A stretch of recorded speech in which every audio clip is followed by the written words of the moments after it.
I'm David Plank. I'm Executive Director of Policy Analysis for California Education, and I'd like to welcome you to our conference today on thinking about alternative forms of compensation for teachers. For those of you who don't know, Policy Analysis for California Education is an independent, nonpartisan policy research center based here at the University of Southern California and also at University of California, Berkeley and Stanford University. The conference is co-sponsored by Full Circle Fund, which is a volunteer organization in the Bay Area that brings together volunteers from the nonprofit and private sectors to work on projects of benefit to communities in the Bay Area. I'd like just a couple of housekeeping matters before we begin. We are in Los Angeles, and I'm told that the breakfast is caught in traffic. So we had expected to have food for you, but we are suffering the usual sort of conturbations of life in Los Angeles. So I apologize for that. We promise you a very good lunch in compensation. The second thing is just to draw your attention to the folders that you've received. And there are a couple of items in there that I would like you to pay particular attention to. The first is a letter from Secretary of Education Arne Duncan, who welcomes you to the conference and reaffirms his interest in new thinking about teacher compensation. This is clearly an issue that is on the minds of the Secretary and the President, and they are paying attention to California and are hopeful that this conference will contribute to an ongoing conversation about how we pay teachers and how we can align teachers' pay with the goals that we all see in our public school districts. The second piece of paper that I'd like you to pay close attention to in that folder is the moving forward form. It's traditional at conferences to pass out an evaluation form and ask, did you like this, did you like that? We're doing this a little differently this time. We're really interested in whether you like this and like that, but we're more interested in what you would like to do going forward. What kinds of steps, what kinds of support would be most useful to your district, to your organizations, as we continue the conversation about teachers' compensation. So we hope that you will take the time to fill out that form in the course of the day. Anyone wearing a UC badge will be glad to collect those forms, and there's also a basket for them at the registration table, and we really do want your feedback on this. We look forward to remaining engaged in this conversation with you. I'd like to begin things today with a story, and you'll quickly recognize that it's an old story because it has a traveling salesman in it. There are no such critters anymore. But traveling salesman, it comes from eastern Kentucky where my mother grew up. And a traveling salesman is driving down the roads in eastern Kentucky and finding himself more and more lost as he gets deeper and deeper into the hills. Finally, he comes upon a farmer leaning on a fence. And he asks the farmer, how do I get back to Lexington? The farmer looks at it for a minute and he says, well, first of all, I wouldn't start from here. And as we think about education reform in California, I certainly, and I think many of us, are often tempted to say, wow, I wouldn't start from here. You think about a world that is constrained by Proposition 13, by term limits, by two-thirds budget rules, by perennial budget crises, by pink slips in our education system. You say, well, how do we make the system better? Well, I wouldn't start from here. This is going to be hard. And so we look at today's conference and the conversation that we're about to begin as a good place to start. We have to start where we are, not where we wish we were. And we very strongly believe that informed conversation at the local level, involving administrators, involving teacher organizations, involving school board members, involving the broader community, is where we need to begin if we're going to bring about the improvements that we all want to see in California schools. So we thank you, first of all, for spending the day with us. We look forward to an informative and productive conversation, and we really look forward to identifying next steps and to moving forward with you.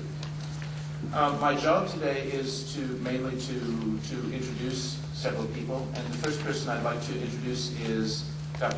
Stintz Gallagher, who is the Dean of the Rossier School of Education here at USC. Dr. Stintz Gallagher was, before coming to USC, the Dean at the University of Kansas. Previously was at the University of Cincinnati and chaired the Governor's Commission on Education Improvement, which brought together educators and business representatives to talk about moving forward in Ohio, and began her career as a middle school teacher and principal. And she will welcome you on behalf of the university.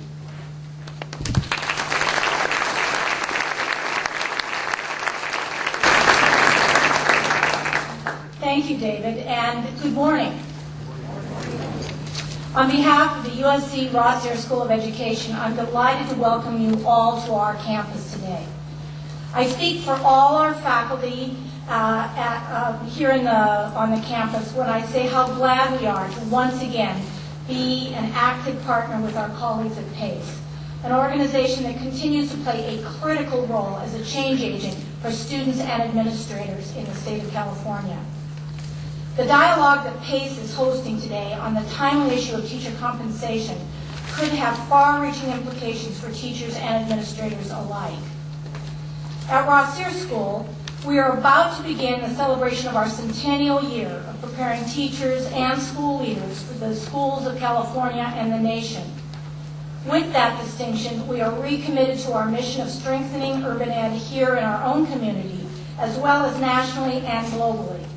Conversations like the one today can truly make a difference in that effort. And I'm indeed pleased that this session on teacher compensation is our inaugural hosting event. President Obama has identified the importance of rewarding effective teachers, not by imposing solutions on them, but through programs like those that we will hear about today, where districts and teachers are trying innovative approaches to teachers' pay. Again, welcome to USC's campus and to a provocative and informative program. Thank you.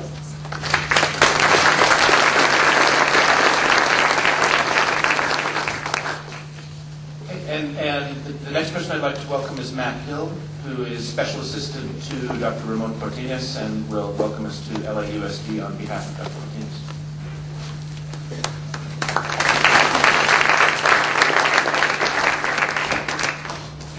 Hi, good morning. I apologize Mr. Cortines could not be here this morning. We have a special board meeting today regarding the budget. As we all know, financial times have been extremely challenging for all of us. But if you wanted me to pass along some of his thoughts on this, this is a topic where Mr. Cortines has great interest in, and we are working together on this topic. He doesn't want to presume that we have the answers to it, and we don't want to take models. They're out there, but we want to learn from the models. So we did a visit where we're trying to get together on partnerships between our UCLA colleagues as well as the LA Chamber, as well as our higher education, United Way in the community. So we're going to sit down at the table together and figure out what works best for LA. And so we welcome you to LA Unified, and we're excited about learning more about the opportunities for all of us to drive this forward. So thank you.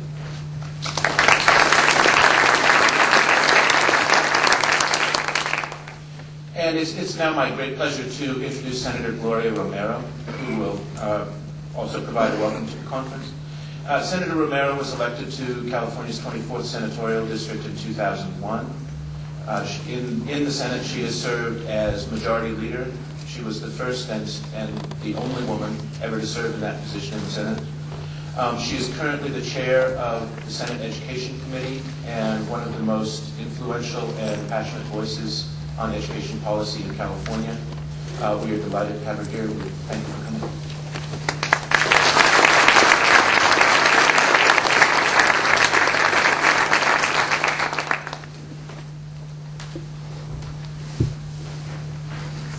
Good morning. Good morning. It really is an honor to join those of you who were in Oakland yesterday, again today, and for those of you who are joining us for the first time today, I think you're going to find that you're in for a dynamic day of conversation, dialogue, breaking bread, and really having the courage to think outside the box. This is a particular, I think, important time in which we can gather to think about education. It's not lost on me that today is the birthday of Cesar Chavez. And in the state of California, we have over 220,000 migrant students who are awaiting to see the results of this conversation today. It's also the anniversary, of course, of the death of Dr. Martin Luther King in the next few days. And the reason I raise this is because for me, when I think about education, it is really with the understanding that education is the civil rights issue of our time. When I look around this room, and although we may not all be on the same page yet, it's not lost on me as well that there are many in this room who have stood shoulder to shoulder in the civil rights movement. There are union activists, there are educators, there are parents, there are all of us, of course, having been students, many of us, of course, having grown up with the dream and the promise that was offered for a new America by Dr. King or by Cesar Chavez. And the only way that we will get there, the only way we can reach that mountaintop is really by delivering on the promise of education. We know that it's the gateway to the American dream. We know that it is that which makes us equal in this great country. And so we have to start here. We have no other choice.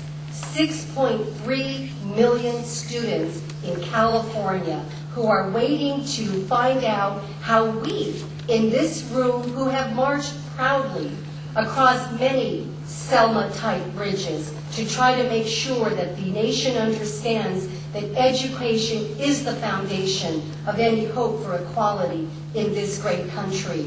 And I think that for too long, we have left it to the courts to make the decisions about where we go from here.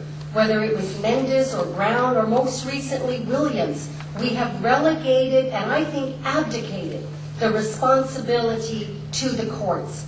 It's up to us to roll up the sleeves and once again in this dialogue to march shoulder to shoulder in trying to secure the promise of the dream of education. We know that teaching is the most valuable profession, and it's the profession that teaches all others. A classroom is more than a room with 20 or 30 or 40 students sitting in chairs. I'm a teacher. I've always approached the classroom as this is a field of dreams. And when I walk into that classroom, I recognize that it is the teacher who unlocks the aspirations, not only of that child, but of the parent who sent their child into our classroom. We know that teaching and learning are inextricably linked, and it is teachers who shape and mold. And that is why it is imperative that all students have access not just to a teacher, not even a good teacher, but I would say a hell of a teacher. We want to make sure that our kids have access to the best. And now is the time for us to have this courageous conversation because we are facing an education crisis, not only in California, but in this nation. We know as well that it's in perilous economic times and that the greatest economic stimulus, it's not a bailout of AIG, quite frankly, it's education and making sure that we reinforce the foundations of our educational system. And if we do not rise to the challenge and make sure that we address education simultaneous to the economy, we will render into a permanent American underclass too many at-risk students, primarily African American and Latino children in California. We know, and we won't reiterate the statistics today, but we know that the dropout rate is unacceptable. It hovers around 40% and higher in some areas of California. Senator Richard Polanco and I were sharing notes a few days ago. He graduated some 40 years ago from Garfield High School, which I represent today in the state Senate. Back then, the dropout rate was 52%. Today, it's estimated that it may be at higher than 60%. We know that the dropout rate is unacceptable. We have great concerns about the proficiency rates, whether in math or English language arts. It is unacceptable. Without pointing fingers, we don't have to do that.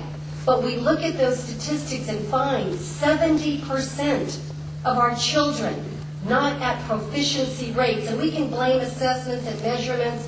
The fact is that number is stark and we've got to grapple with it. And the statistics, I believe, will only continue to get worse unless we act boldly and we work together.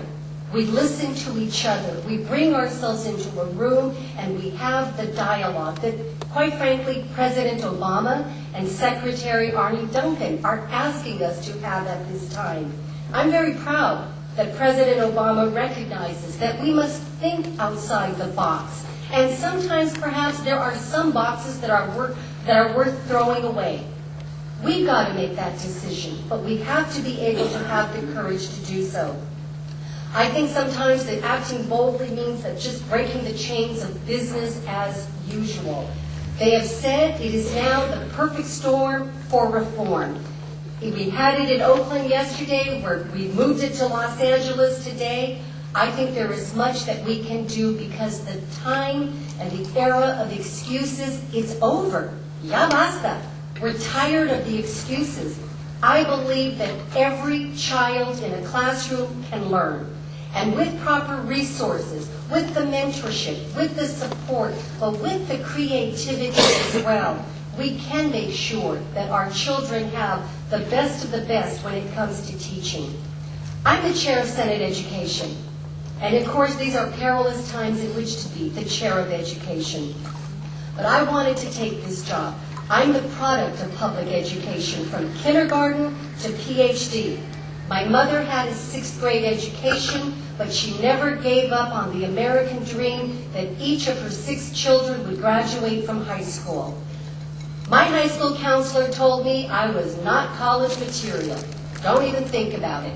And yet I'm here today with a PhD and chair of Senate Education to boot. I'm one of those kids that beat the odds. But you know what? We shouldn't really be celebrating that. The odds should be that every kid should succeed. That's what the odds should be. Not that we beat the odds, but rather that we are the odds that we will succeed. I chose teaching as my profession. And for many, many years, I taught not too far from here at Cal State Los Angeles. I know the powerful role that teachers have and they play in impacting student learning. And I believe that we should not be afraid of the measurement or the search for alternative ways to boosting our pay and really bringing in, providing the incentives to work with our high poverty, low-performing schools in California. I'd like to give a special acknowledgement, and especially to United Teachers of Los Angeles, who last year worked with me in moving the bill to the governor's desk.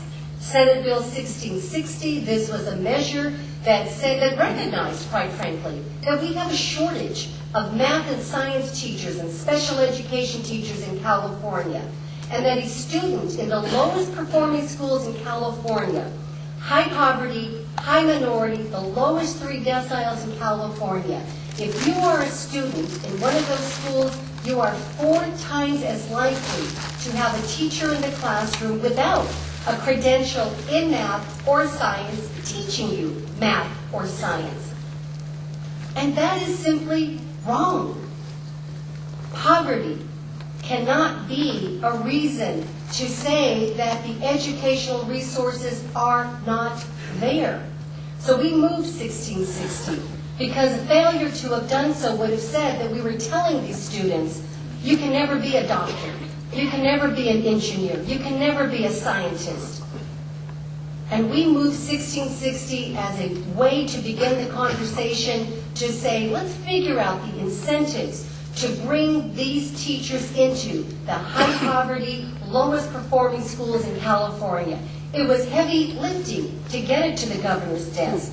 But I was very proud when UTLA spoke in Education Committee and said, and I remember the words, something like that little refrain of, yes, we can. This is something that we can do, and we got the bill out. with only one no vote in the California State Senate. So I think right now we have a moment in time, but only a moment, to act boldly and courageously. And the time is now. We have the perfect backdrop. There's a national focus on change from the President of the United States to the Secretary of Education to all of you in this room. And maybe not everybody's yet certain on the perspective, but the fact that we are willing to have the dialogue, to look at the numbers and to think about alternative ways of doing things in California that we haven't done in the past. After all, we are California, and we always break the mold. So I want to congratulate you for just coming here today. I think that as we move forward, I want to applaud you for entering into really what may become a new frontier in California. It's a new bridge that we can march shoulder to shoulder in search of that great American dream. I think it's a pledge to come in here that recognizes that the true heartlands of America really are classrooms. That's the heartland of America, and they exist in every community and every district in the state. And I pledge to walk with you on this journey. There's going to be valleys, but there are mountaintops. And ultimately, at the end of the day, I think it's incumbent upon us to recognize that nothing less than the American dream is at stake as we hold this conversation today. So from Oakland to Los Angeles, I want to thank all of you for being here in this room. This is an imperative discussion for the state of California, and as Chair of Senate Education, I will anxiously await your conclusions and look forward to working with you in moving forward in this new frontier in this great state. So thank you so very much once again for inviting me to come and give a salutation to folks here today. And let me just indicate as well that I've got a couple of certificates for the major presenters for today. Let me call forth David, if you'll come up, and Jeff. I'd like to present this to PACE and also to Full Circle Fund. Thank you for convening, the partners convening all of us together today. And we'll look forward to continuing to work with you in the time that we have ahead.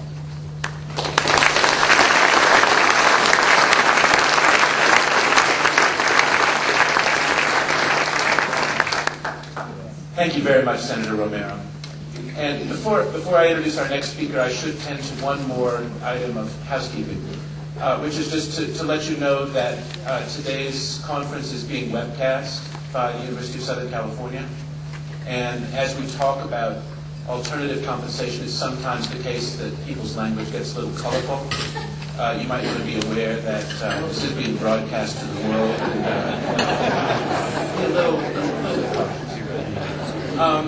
It's really a pleasure for me to introduce my friend and colleague, Jeff Kan. Jeff worked for Microsoft for 12 years in Redmond, Washington, and in Tokyo, Japan. He is also a cancer survivor and an inspiring songwriter, and the parent of 3 elementary-age children.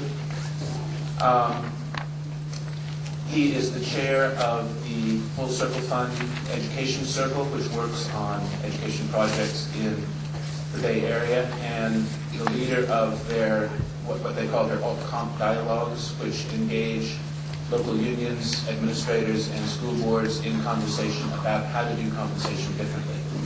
And he has been my partner in pulling this conference together. We've had a great time. We're delighted that you're all here, and I'm genuinely delighted to introduce Jeff Kan.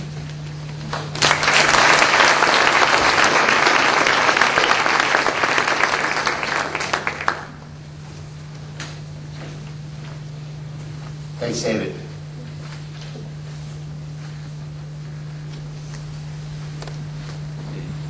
This is a picture of me just about a year ago when I had a certain rock and roll look. I'm sure that many of you have had an experience of heightened mortality yourself, or maybe somebody that you're close to. It has a way of sharpening your focus and certainly of underscoring the incredible value of time. Let's spend today well. Let's spend it in conversations that matter. Let's not hold back. Let's talk about things that are important and learn from one another. At the end of the day, we're going to ask you what you're going to do next. Fair warning. There's a form in your packet where we formalized the question a bit. If you pull that out, David referred to it also. You can fill it out as you go today. But the major point is that we're not just getting together, I hope, to talk, but to help you decide what you want to do next in response to what you hear and the things that you conclude today. We're here because school matters. It matters to our communities, it matters to parents, it matters to our economy, and most of all, it matters incredibly to our kids. School is their bridge to the future. Speaking of bridges, there's been a lot of conversation lately about infrastructure, stimulus, building bridges and roads and buildings.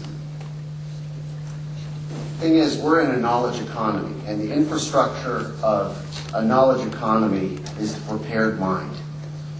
As participants in the education system, you all are builders of the infrastructure that takes us where we need to go.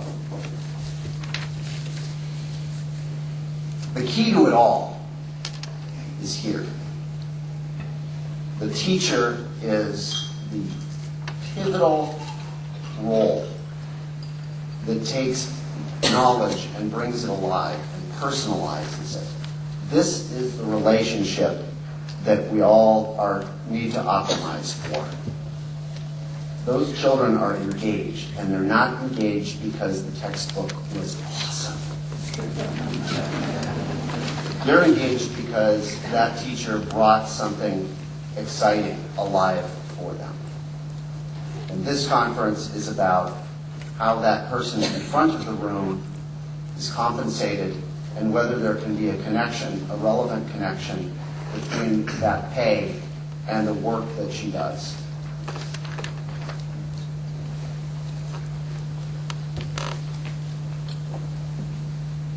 There will be a certain amount of talking from the front. But what's really important is a dialogue. This is not a simple question. This is hard. And so, I'd like to recruit your help in a kind of a popcorn exercise over the next few minutes. I want to ask some questions, and I'm not looking for long, complicated answers, but quick contributions to the knowledge of the group. So let's start with a question. What is pay for? Eating. Eating. Living. Living. Attracting new teachers. Attracting new teachers. Keeping teachers. Keeping teachers. Yes. Encouragement. Encouragement. Saying what's important. Pay is for saying what's important. Hard work. Pay is for hard work. Recognizing the value of teachers. Recognizing the value of teachers. Valuing time. Valuing time. Okay, we had a little bit of a diminishing returns there. I bet there's more if I squeeze, but let's not do it. Let's ask a harder question instead. Why do some jobs pay more than others? They're valued more.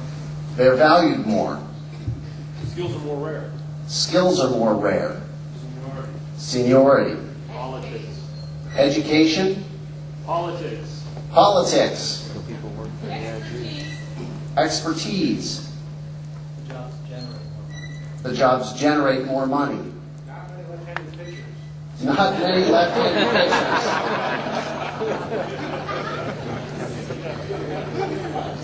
I think I'll stop on that one and we'll look at that. Here's a harder one. In principle, when should one person be paid more than another?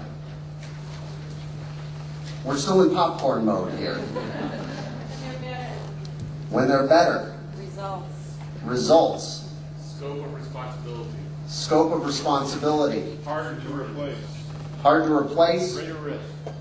Say it again. Greater risk. Greater risk. More valuable to society. More valuable to society. When they work harder. When they work harder. Higher level of education. Higher level of education.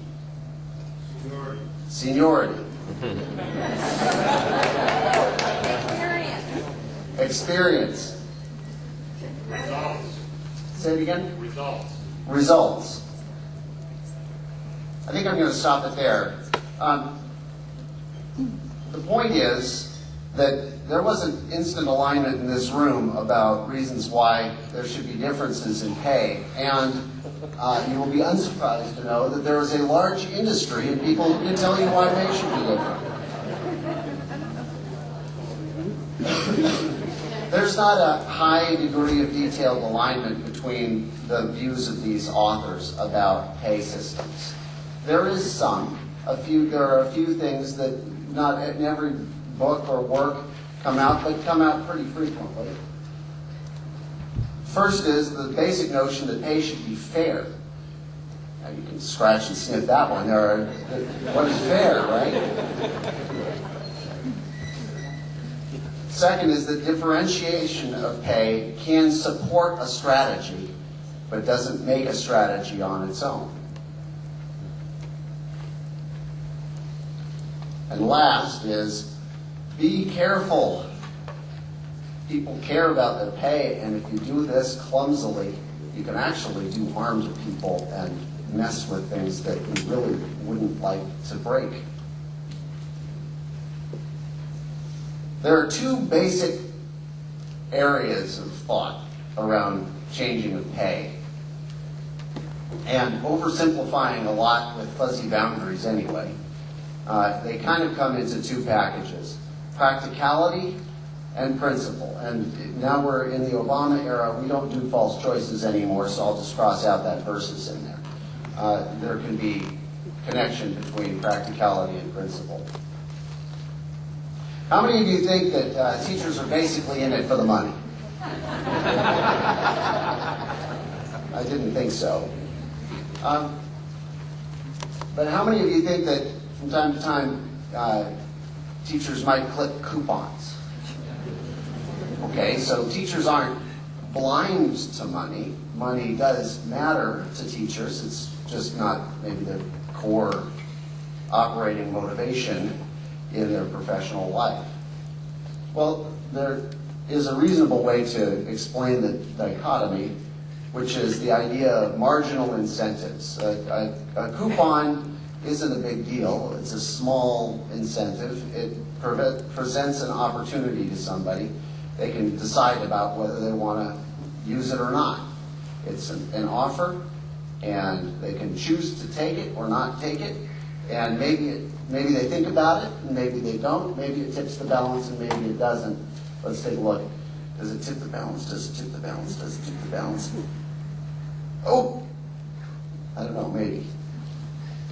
The point is that the presence of an incentive, it draws notice. It's something that you look at, you think about whether it changes the outcome or not. Depends on lots of things.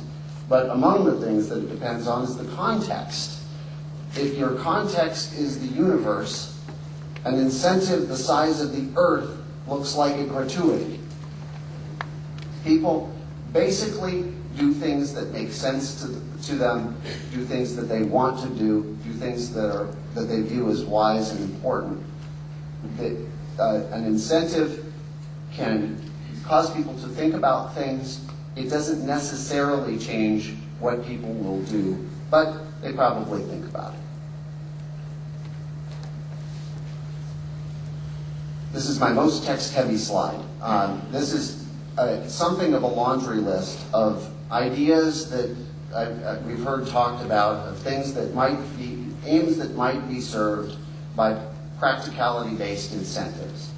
You might help use an incentive to help encourage people to teach another year at a school or to move to a school, to stay another year, to do additional work such as mentoring, to teach a different subject, classically math often shows up in that line, attend a specific kind of training that you're trying to get alignment around, to get a specific kind of degree is frankly very common in the compensation systems that we have in California already.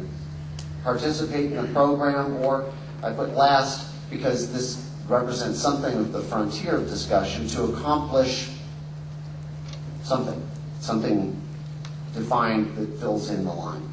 These are all practicality-based ideas and incentives. They try to encourage people to divert energy to make something particular and defined happen. Now, I said that there were two basic categories of incentive. There's the practicality-based incentive concepts, and then there's principle-based ideas. I'll talk a little bit about that now.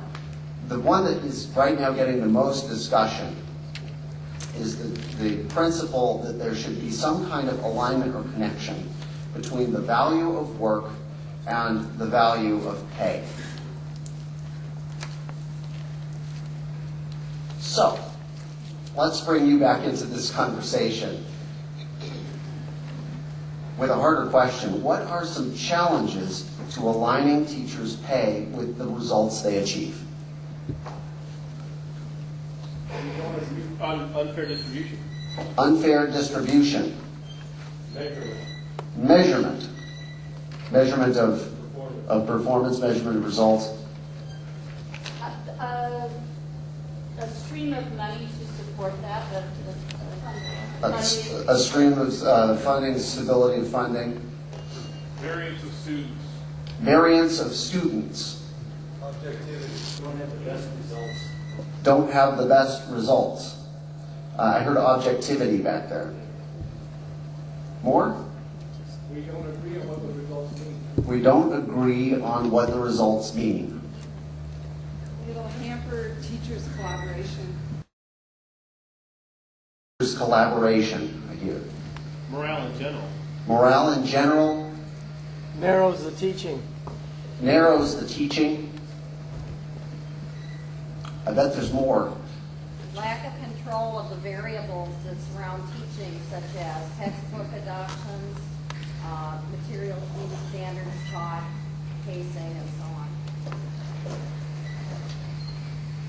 Lack of control over the things that they need to succeed. Subjective. Objectivity. Subjective. Oh, As opposed to objective. The objectivity, subjectivity continuum. And one more. Parental support. Parental support. Okay. Well, that was a pretty free-flowing list of challenges to doing something like working toward this kind of alignment. So let's ask another question. What would be the advantages of trying to accomplish this or to work in this direction? Motivation. Motivation. Bringing value added to the discussion. Bringing value added to the discussion.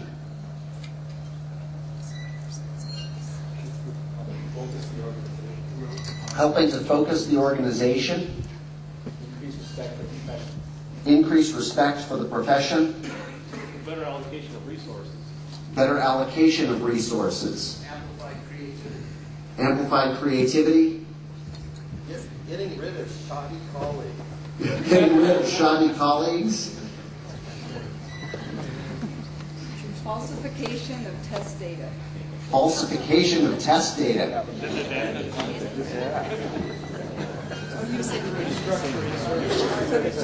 I'm sorry, I couldn't hear that one. Restructuring services.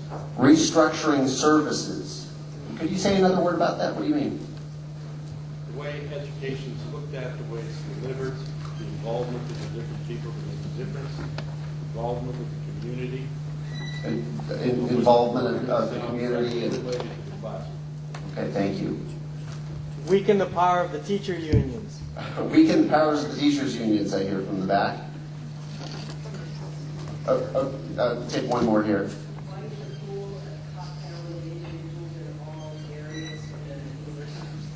Widen the pool of top talent. I see somebody really wanting to get in. Encourage collaboration between the teachers union and the administration. Encourage collaboration between the teachers union and the administration. So there are the contributions to these last two questions I would net out to, well, there's some potential here, and this is really kind of difficult and scary stuff. So it's a good platform for dialogue. Before I talk about dialogue, I want to break in with one other thing, though. If this is a conversation that you feel like you can have, there is real urgency to this. There are opportunities for people who make enough progress to get some support and resources to pursue things that they agree together that make sense to them. There are going to be some federal funding opportunities that if you come through a dialogue in your district and see something that you believe you can do, write it down, because now's the time to figure it out. I want to close with a quote, if I can remember it here. Let's see. I understand that there are things you do and say in life that you can never take back. But you have to try. What would you be if you didn't try? So after a lot of thought, I'd like to reconsider. Please, if it's not too late, make it a cheeseburger. Somebody in here knew the lyrics. This is from the Lyle Lovett song. Where are you from? Texas. Okay. So, my point is this. We're going to be having conversations about some really tough topics that there's not going to be instant alignment in this room on. And for today to be the kind of day where we make a lot of progress and learn a lot, I would like to ask all of your help to be gentle with one another. That these are unfamiliar topics. People will say things in ways that will strike your ear as clumsy. And let's sustain a belief together that we're all people of good intentions, and that half of a good dialogue is effective listening. And so let's all work together on that today to listen to one another very carefully and try to learn as much as we can. Thank you very much. I hope today is very productive.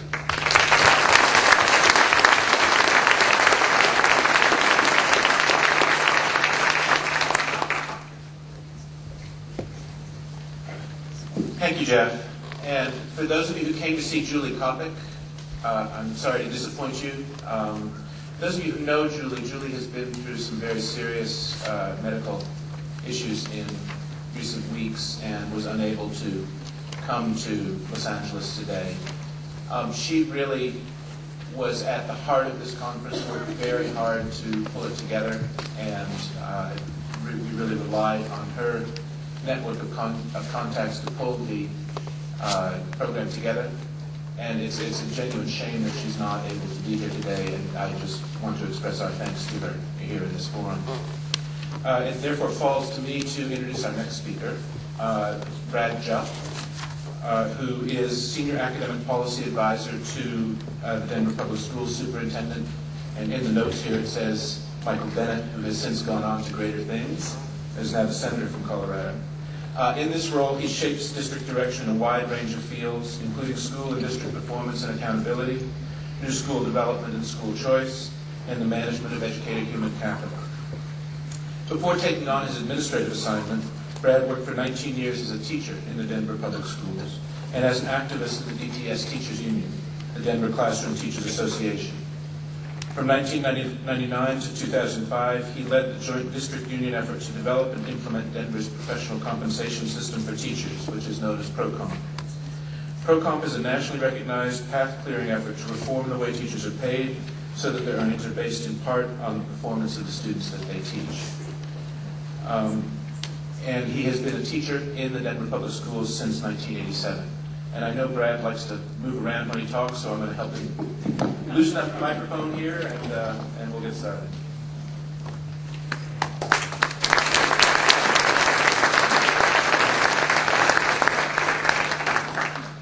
I somehow don't think this is going to work out to my advantage, so I guess I'm going to have to stand behind the podium. It'll work out. We're good. So I'm also going to use the PowerPoint presentation. Can somebody, I guess I have to cue up my PowerPoint presentation. Let's see. I work on Mac. Sorry, my friend. I work for Microsoft.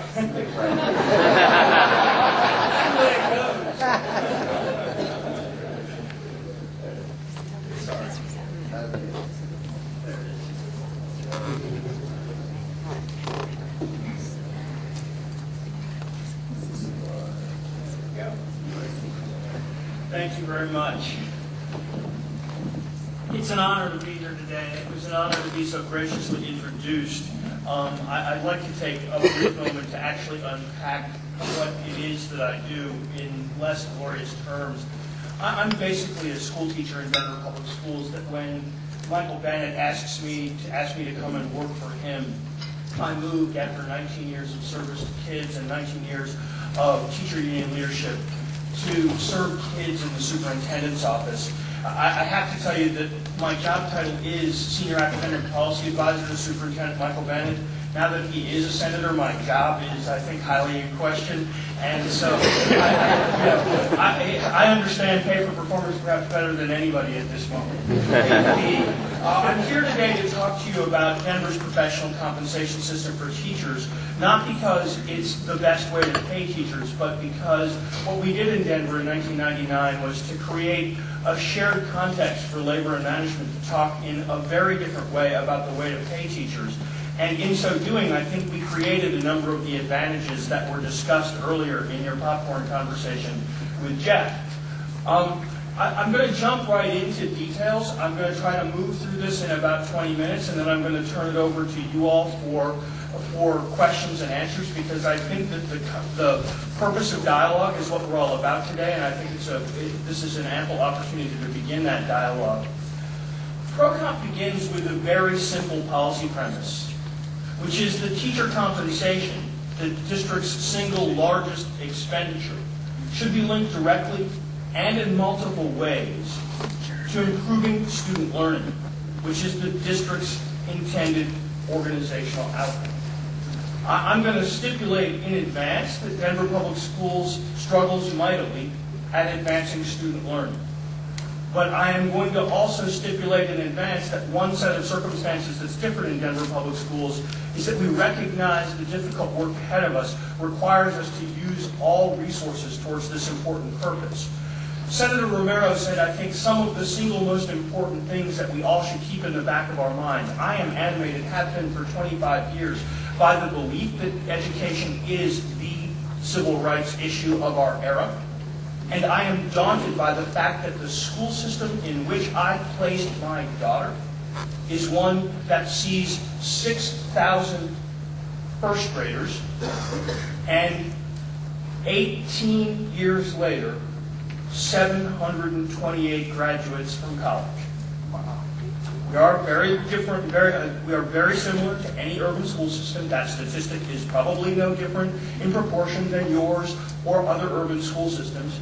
And what I would tell you is that when I trusted my daughter in that school system, when I trust that I work in it, that my wife works in it, that my mom volunteers in it, that we can do better than that. We can do better than that because we owe it to our city, we owe it to our state, we owe it to our country to become a leader. And if what we do is to simply produce 5,200 kids that don't graduate college out of every first grader that comes in, perhaps we are letting them down. It is to this end that as a union leader, it was important for me to begin to move the dialogue forward in Denver so that we were looking at how we could use this large expenditure as a way to better pursue our district's intended organizational outcome. What ProComp did was to organize our teacher compensation system under fundamentally different terms. We work then under the single salary schedule, something that I'm sure you all are familiar with. It's that grid of cells that you pigeonhole teachers into based on years of service and hours of graduate credit that have been purchased by the teacher. And what we did in Denver was he said, let's scrap that, let's replace that system of capped entitlements. Yeah, a single salary schedule is basically a system of capped entitlements. In Denver, you can get to the maximum after 12 years of service. That's all you can get to. In Denver, you can acquire graduate credit at your own expense, and you can advance 30 hours an increment, and you can get to a master's, and then you can buy 30 more hours past that, and 30 more hours past that, and then that's all you can buy, and you can get to 60 hours of graduate credit past your master's. You can even get a PhD, but that's worth the same amount as 60 hours of graduate credit past the master's. And we wanted to replace that capped system of entitlements with an uncapped system of earnings based on what you accomplish as a teacher. And ProComp is a system where there is some theoretical maximum, but a teacher can continue to earn in any year of her career based on what she does during the years of in her career. ProComp allows teachers to design their own professional pay package instead of getting slotted in those pigeonholes. And finally, ProComp is built in part on $25 million worth of new revenue, which in our school system is equivalent to about 12.5% of the 2005 payroll. So it was about a 12.5% total increase in our payroll.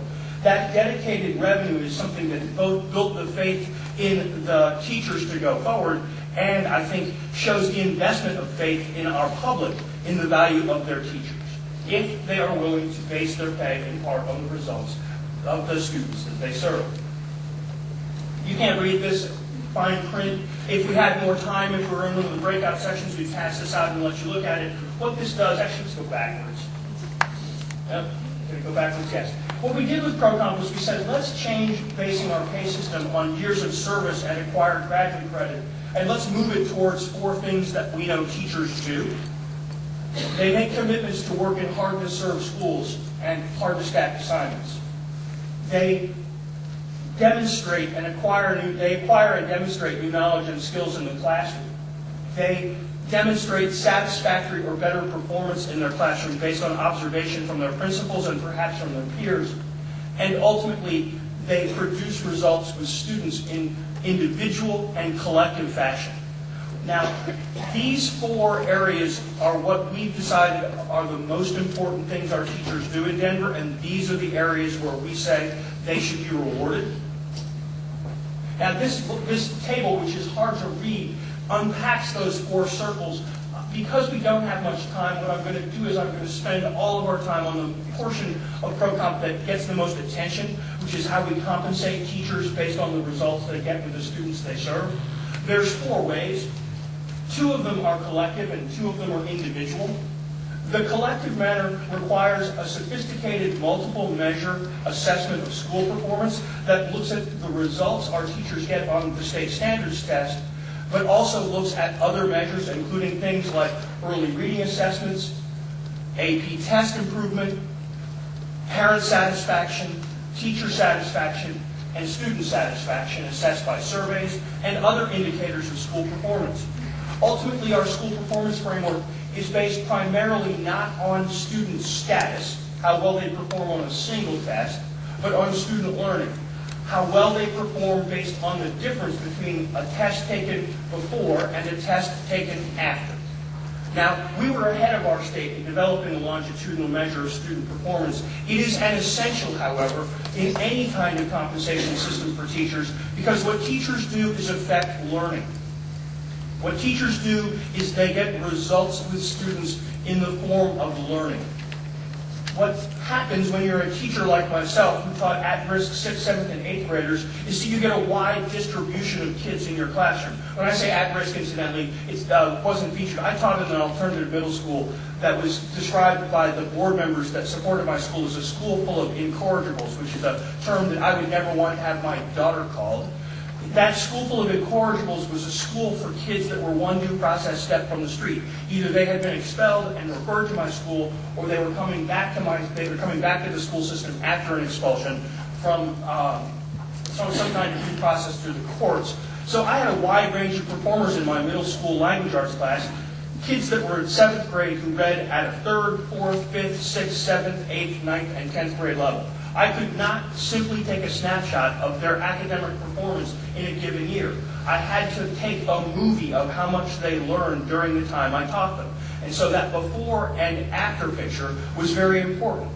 What I would promise to do to any mom and dad was to say, for your third grade reading, 7th grade student, I would be glad to advance them a year or more if they attend my class.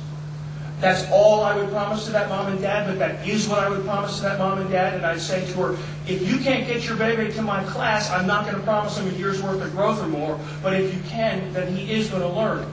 That promise is what our school performance framework is all about. It is predominantly a measure of learning at the schoolhouse. So the first two collective measures in ProComp that grant incentives to entire faculties are first an incentive for all teachers in what we call high-performing schools.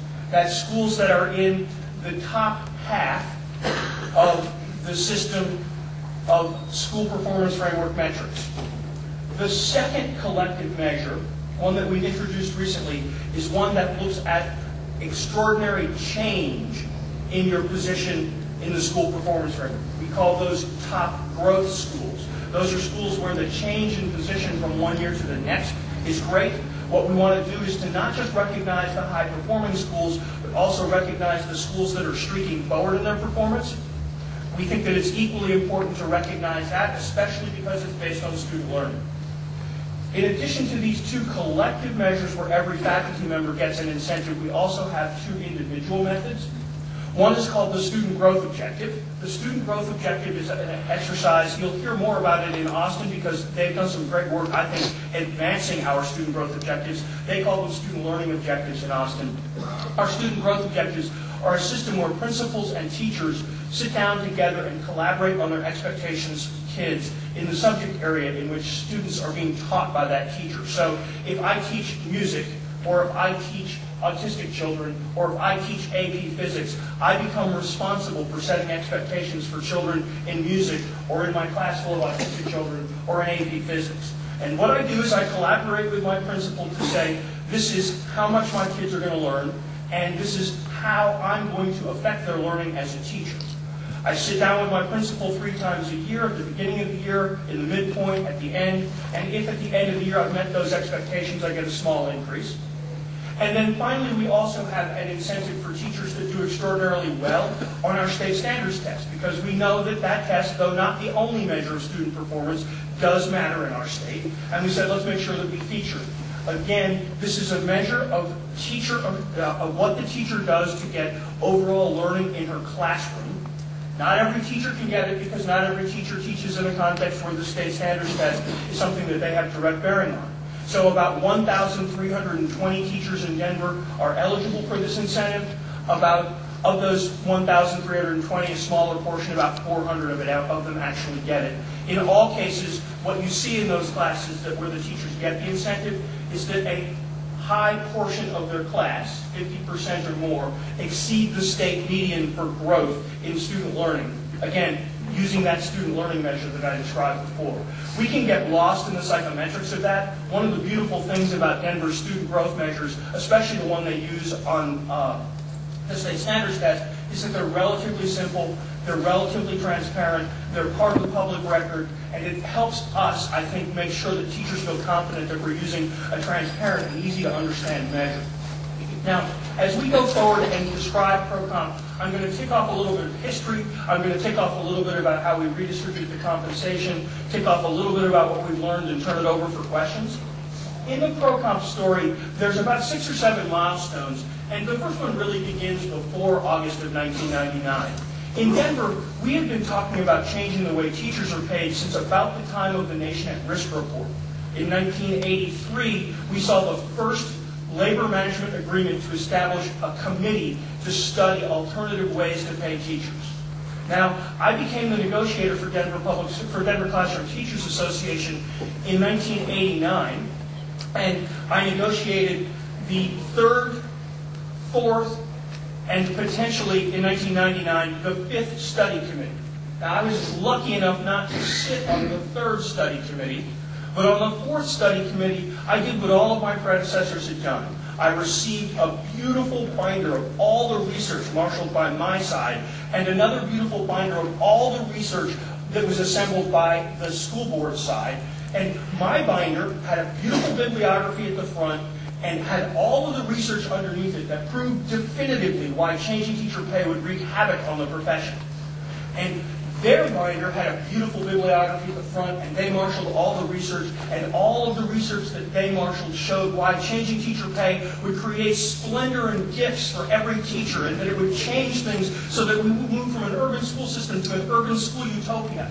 And what I realized as I moved from the 4th of these committees into the negotiation period in 1999, when the board again proposed that we change teacher pay, was that I was likely to be the one who handed off that set of beautiful binders to himself to conduct the 5th consecutive study committee on alternative teacher compensation. And the idea of giving myself the biography that was given to, the bibliography that was given to me by my predecessor struck me as a cynical gesture, not only for the public in Denver, the teachers that I represented. The idea that we were on a 20-year slow roll to avoid talking about teacher pay through the marshaling of research in a committee room struck us as cynical. And so what we did as teachers, what we did as a bargaining team, was to say, instead of talking about this in the committee room, let's see if it can be done. Now, there were members in my workforce that thought that it couldn't be done, but the idea of taking it out as a pilot to create an empirical experience animated us during 1999. And what we did was we created a project in which we had 12 schools, 650 teachers, and over 12,500 students. This is bigger than all but about 9 school systems in Colorado. This is a gigantic project. And what we did was we piloted just the student growth objective process for 3 years. In the course of that, we realized that the student growth objective process was a good thing, but not an adequate thing for redesigning teacher compensation. So we commissioned a group of teachers and administrators, as well as 3 citizens, to sit together on a team called the Joint Task Force on Teacher Compensation. And instead of asking them to study alternative compensation as a policy matter, what we asked them to do is to take what we learned from the Pay for Performance pilot and use those learnings to devise a new pay system for teachers. What they did was, over the course of 2.5 years, to invent ProComp. In March of 2004, they brought their recommendation to the teachers. In March of 2004, the teachers ratified it. That proposal included the $25 million pay increase. That proposal included a joint commitment from the teachers union and the school system to go to the voters and say, if we can raise the money, we can have our performance pay system. If we can't, we don't get it. Now, I think that commitment built a tremendous amount of momentum. And in November of 2005, Denver voters approved a property tax increase on their own homes of about $60 a month to pay for ProComp. In January of 2006, in an 8-week period, over 1,000 teachers entered ProComp. Between January 2006 and now, we have 3,200 teachers out of our 4,500 person workforce who have volunteered to enter ProComp.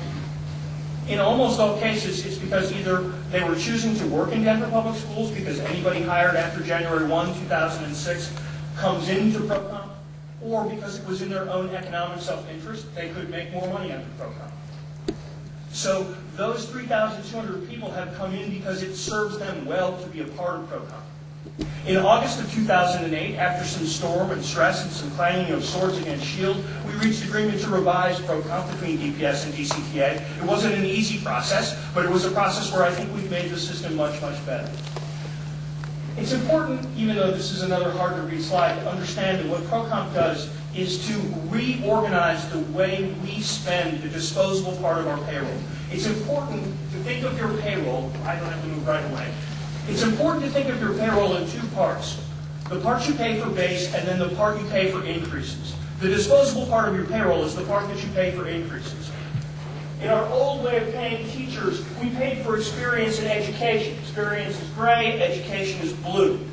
Under ProComp, what we did was we diminished how much we were paying for experience, and in fact that gray portion is entirely dedicated only to recognizing outside service, which the market requires us to do. We expand how much we pay for acquired and demonstrated knowledge and skills in the classroom, and we create two new ways to pay teachers. The first is we pay them based on demonstrated satisfactory performance in their classroom, that's the green, and the second is, the red, and then the second is we pay them for demonstrating student performance in their classrooms and in their schoolhouses, that's the red. There's also a portion for market incentives, which is paying teachers for their commitment to work in hard-to-serve schools and hard-to-staff assignments. I want you to take a quick look at this equally hard-to-read slide and simply understand that what the red bars do is to show your increase in your salary earnings. What the gold bars do is to show your increase in accrued total earnings that include your pension. And I want you to think about how pension and salary interact with each other, only because pension has a tremendous incentive value, especially in the last 10 years in which you work, when you're accruing enormous value in your pension. Now, I'm going to conclude with 5 simple lessons from ProComp. I'm going to add a 6th based on my discussion in Oakland last night. The first, and I think the most important, is that incentives work. In other words, if you send people in your workforce, faculty members, signals with money, they'll follow. You don't need to learn a lesson from ProComp to do this. You need to learn a lesson from your single salary schedule. Teaching is the only profession in the world where people have to purchase graduate credit in order to get raises. There were good intentions long ago in that expectation. Good intentions around relicensing that required going back to college. But in Denver, there is no other worker in the world that gets 60 hours of graduate credit past a master's. No one would subject themselves to that unless there were an incentive. The incentive is you get a lot more money, $7,000 per year when you get the MA 60, above what you would get if you had the MA. I can remember sitting in the caucus with my bargaining team, talking to my dear friend Steve Boley, who is a librarian at North High, where he confessed to his colleagues on the bargaining team how disappointed he was that he was going back to a matchbook cover university, you can imagine which one it was, to take courses in discipline and love and logic, something that he didn't need as a school librarian. And he said, but I need it because I want to get my 60, and I want to get my 60 because I want to be able to retire at a higher salary. That is an incentive. What we have to do is to remember what Steve taught us and ask ourselves, is that incentive serving the interest of the kids that we serve and the community that we serve? Incentives work. So the question that you can ask yourselves is, are we making those incentives work in a way that benefits our faculty, that benefits our kids, and that benefits our community? The second thing we learned from ProComp is that changing pay systems isn't the only thing you should do to improve student performance in your school system. By no means. It's not the end of the discussion. And in fact, as we move forward with ProComp, one of the things we did as a union was to take a very different position at the table as we talked about things like student assessments and curricula, because those were the tools that we were going to use in order to advance student learning, right? And if those were then the tools that we were going to use to drive increases in our pay, we needed to be able to talk about those things with a different kind of authority. Now, it also means that we're at the table talking about our student information systems, our human resources information systems, and that's because those things have a direct bearing on this avant-garde pay system as well. So it changed our relationship, and somebody in the back, I think, made this point really clearly. It put us in a position where we were working more directly with management on topics that mattered more directly to our members. And we weren't just saying, it happens over there in the central office. We were saying, it happens in our pay system, so we have to take some ownership over the quality of it. In addition, change, including change in student performance, occurs at the classroom level first. This is incredibly important in your understanding of any pay system, that in the end, what schoolhouse performance measures do is to create averages of all the teacher performance at the school, and that schoolhouse performance measures which create those averages mask the best performers in the school as well as the lowest performers in the school. The fact of the matter is that when we look at teachers in Denver Public Schools using the growth measure that I've described, you see recurrence in the top quarter of performers. You see recurrence in the bottom quarter of performers as well. I think this has huge implications, and I think it's important to understand that those differences occur at the classroom level. It's important for us to recognize that as we move forward. It's important for us to recognize that as we design incentives. Now, in Denver, we have struck a balance between individual and collective incentives on purpose, but that balance is in part in recognition that you need to collectively reward the entire faculty, but you cannot neglect the fact that individual performers make a difference at the classroom level. The fourth thing that we learned is that pragmatic measures are all you need. The last thing you want to do is to employ a psychometrician to design your pay system. There is no other sector in the world that uses a psychometrician to set the measures for how people are going to get paid and for how to make compensation decisions. So use them, they're smart, take what they do with a grain of salt, and then say to yourself, we can use this as a pragmatic method for identifying which teachers are the top performers and which teachers are the bottom performers. Let me give you the one key flip side on this, which is that any pragmatist knows you need more than a single measure. So any judgment about teacher performance in general is always going to be based on multiple measures. Comp decisions can be made on single measures or multiple measures, but in the end, if you're going to make a summative judgment about a teacher, whether they're fired or whether they're going to be advanced for their career, of course you're going to use multiple measures. And finally, and I think this is important, the worst things, they're not going to happen. The best things aren't going to happen either. I don't know how many of you read a book back in the 80s called The Right Stuff. It's actually a pretty enjoyable read. You'll remember in The Right Stuff that there were these pilots that were trying to go really fast, and they were really worried that if you broke the sound barrier, that the plane would fall apart, and the pilot would fall from the sky and hit the ground and die. Fact of the matter is, when you got to the sound barrier, you'd go through it, and your plane would fly faster. Plane didn't fall apart, pilot didn't fall to the ground and die. Now, when we first started talking about alternative compensation in 1999, people predicted all kinds of terrible things would happen. Teachers would no longer act like colleagues with one another. They'd hoard their classroom secrets to themselves, and they'd steal back to their classroom, and they wouldn't share anymore. That teachers would cheat more on the tests. Now, let me just put a mark in those things. The people I represented as a union leader, they're not cheaters, and they aren't going to neglect their responsibility with their peers. And you know what? After we broke the sound barrier in 2004, they didn't become cheaters, and they didn't hoard their secrets. People also predicted that principals would become evildoers and give all the money to people that they liked, and take the money from the people that they didn't like. Well, that didn't happen either. And principals, who were also good people in general, behaved like good people. And it's important for you to think that in Denver Public Schools, one of the things we did was we designed ProComp for the 88 or 92% of the workforce that does great work and behaves like a healthy adult most of the time. We didn't design it to protect people from the smaller percentage of people that behave badly on the job. So we made sure, I think we learned that the worst things didn't happen. It's important to remember, too, that the best things didn't happen. We didn't automatically propel ourselves to a place where now we are having 1,200 kids out of the 6,000 first graders graduate. That's gradual hard work, and it's going to take not just the pay system, but other systems lined up to get those kinds of results. Let me make one last point, because I think it's an important point as you enter into conversations today as labor, as management, about collaboration. One of the things I think that's important for us to remember is that collaboration is not about getting along well at a bargaining table.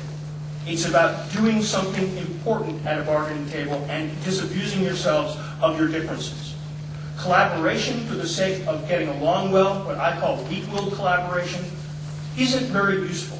But what I would call strong-willed collaboration, a working together where you roll up your sleeves and actually try to make a difference, strong-willed collaboration is what we enjoin you to today. Our hope is that together you guys can begin to think of different ways Again, I'm going to be the first one to tell you, what we did in Denver isn't the best. It's just in the right direction. Our conversation here today is simply to prompt more conversation, not to ask you to replicate our work. And with that, what I'd love to do, how much time we have, is to turn it over for questions and answers. Anybody know? 15 minutes. 15 minutes? Okay, good. 10? That's fine too. Questions? In the back. Do you have an exit strategy for that $25 million extra in parcel tax going away? No, in fact, one of the things that we did, I think that was important for everybody, was to agree that unlike most tax increases in Colorado, there wouldn't be a sunset law. And there was some important reasoning behind that was political as well as practical. One of the things we said was that if there were a sunset provision in the tax increase, teachers would lose faith and therefore not vote for it in the first place. And it would give people in an electorate a chance to say that they didn't have faith in the teachers at some point in the future. In other words, we said you really can't take away 12.5% of teacher pay in the future. And so what we've said is instead, if the voters really don't like pro-comp, the voters can basically repeal the tax increase. So it doesn't have an automatic repeal in it. Instead, what we've said is if the voters are disappointed, they can build that head scheme themselves. Yes? Could you clarify the graph that you showed earlier was the dark gray spot, on the right-hand graph, is that really focused on bringing new teachers in and then the rest is kind of adding to that, or how does that work? No, so here's the way to understand this. In Denver Public Schools, let's just use round numbers.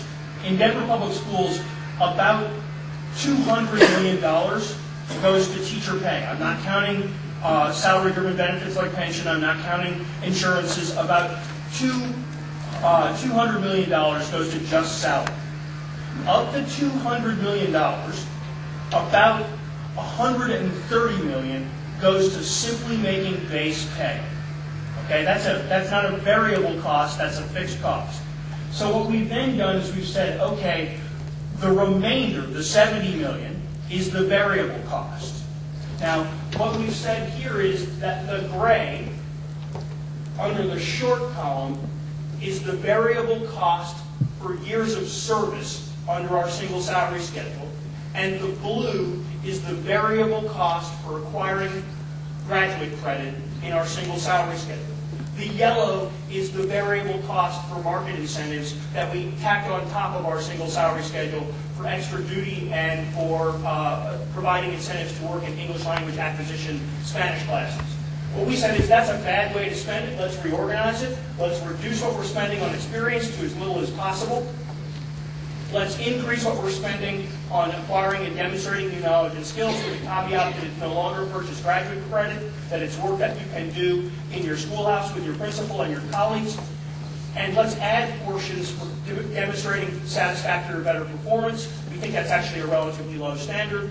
And for demonstrating student performance in your classroom. So what this does is it shows two things. It shows how we used to spend our variable pay and how we've transformed it under ProComp to spend towards different things. Next question. Yes? When I came in this morning, I had a question about the nature of the conference and asked myself the question, what is the problem that alternative compensation attempts to solve? And I think at the beginning of your presentation, you indicated that it was about attracting and retaining teachers. I guess the idea there is that by doing that, you would increase and improve student outcomes. So that would be the point of ProComp. But the question I have is that there's a lot of evidence, pretty compelling evidence, that there are other factors that have to do with teaching conditions, autonomy, leadership, time, a number of other things that are more powerful levers than compensation.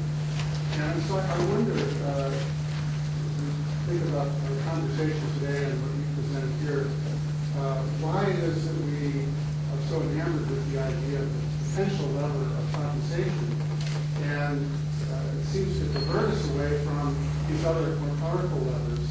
And I wonder, is that because we've sort of given up trying to change them, fix them, or deny the evidence that suggests that they really are powerful levers? And I just wonder if you could speak to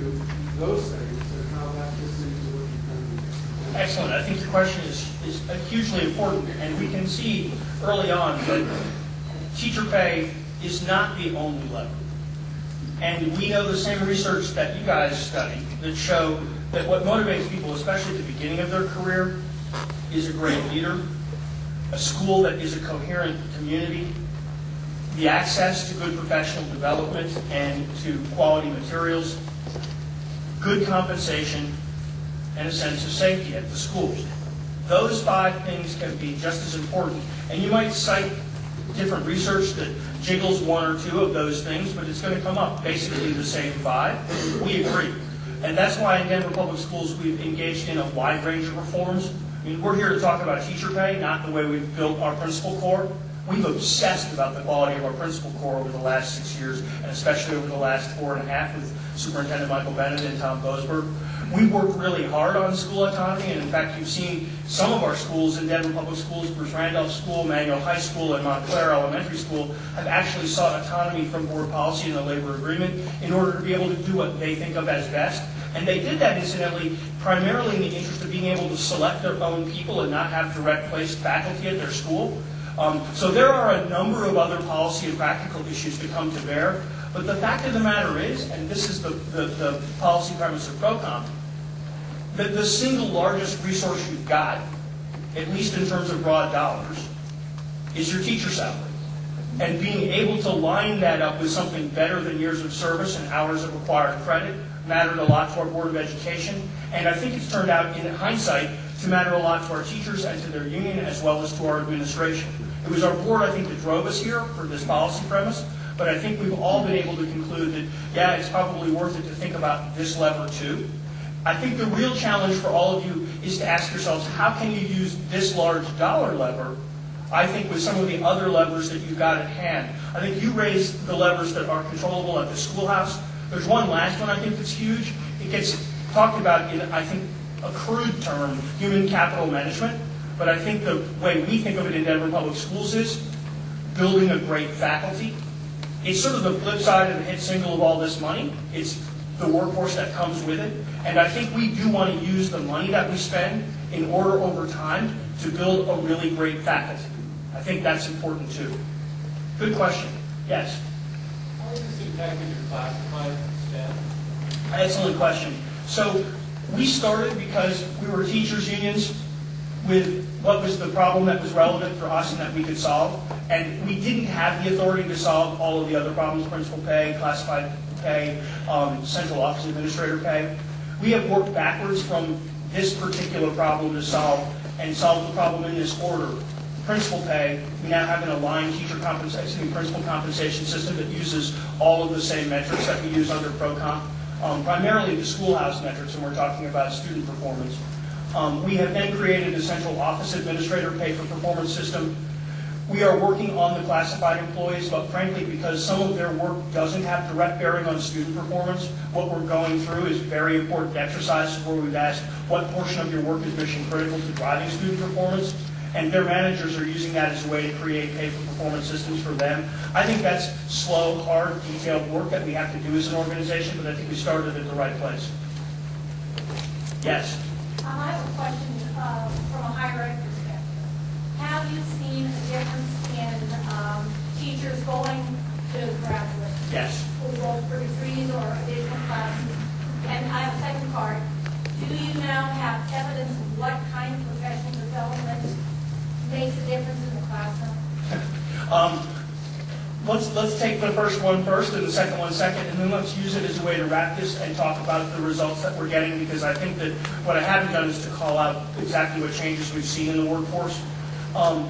First and foremost, teachers are using for their professional development, as the drivers of the largest portion of the blue bar,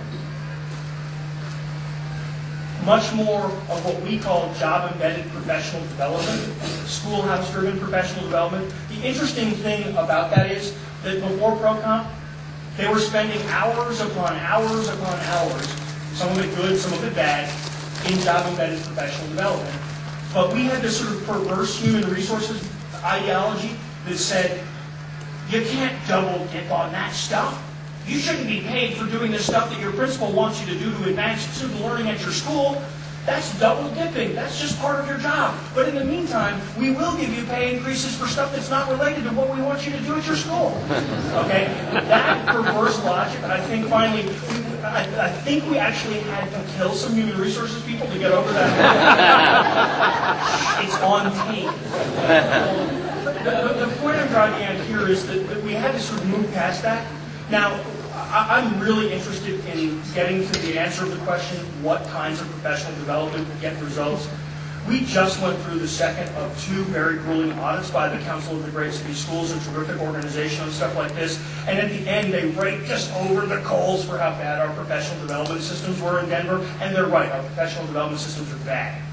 But what we said is, well, can you point us to a place where there's a school system that's actually lining up professional development to results and measuring the impact? And they said, no, if you're willing to be a lab school, we're willing to serve you. Okay, so a lab school is. I mean, I think your second question is a great one. I do think one of the things we want to do in Denver Public Schools is to engage our university partners on entirely different terms, so that the work that they do with our faculty is relevant to our faculty members and aligned with those incentives. We are a long way from getting there, but one place where we are getting there is with something called an urban teacher residency. This isn't the conference to talk about that, but that's a place basically where what we do is we take post-baccalaureate aspiring teachers and we train them in our way. And in exchange for training them in our way, they commit to 5 years of service in our schools. And as we train them in our way, they acquire a master's degree from that university. And so there is the kind of hand-in-glove relationship that we imagine with our university community. It's built on very different terms than the traditional ed prep program, though. And so I think what we're going to have to see is, over time, a renegotiation of our relationships with our university partners. And I think that as we get to higher levels of professional development, the challenge is going to be for our university partners to be willing to subject themselves to the same kind of performance assessment that our teachers in Denver are. The fact of the matter is we're blessed in Denver because of ProComp. We've completely changed the way the universities think about their own work. And they are using the student growth measures that we use to assess teacher performance to assess the performance of the teachers that we hire through their programs. And what it's done is it's created this incredibly interesting dialogue between the University of Colorado Denver, Metro State, the University of Denver, the University of Colorado Boulder, all of whom provide many teachers to us, because now they're all saying, we want to be able to see whether or not our teachers are as good as or better than the teachers you get from Teach for America, the New Teacher Project, your teacher residency program, and that kind of discussion, I think, is what it's all about. Now, the final question is one that I'm sort of inserting into your question, which is about the differences that we've made in ProComp. I think it's important to recognize, first and foremost, that in ProComp we've seen changes in teacher behavior quickly. The classic example is the answer to your question. Teachers are migrating away from purchasing their own graduate credit and migrating toward using the job-embedded professional development that's built by their principals and their professional development teams, which include teachers and the union rep at the school. And they're migrating towards those because that's where their work and their professional development coincide and is relevant. And that's a good thing for us to invest in. We have a long way to go in making sure that professional development is rigorous. But the fact that they're moving to that, away from discipline with love and logic from Ranchville University, is a good thing in our minds. Second, we've seen hundreds of teachers applying to hard-to-serve schools, and scores more teachers applying to hard-to-staff assignments.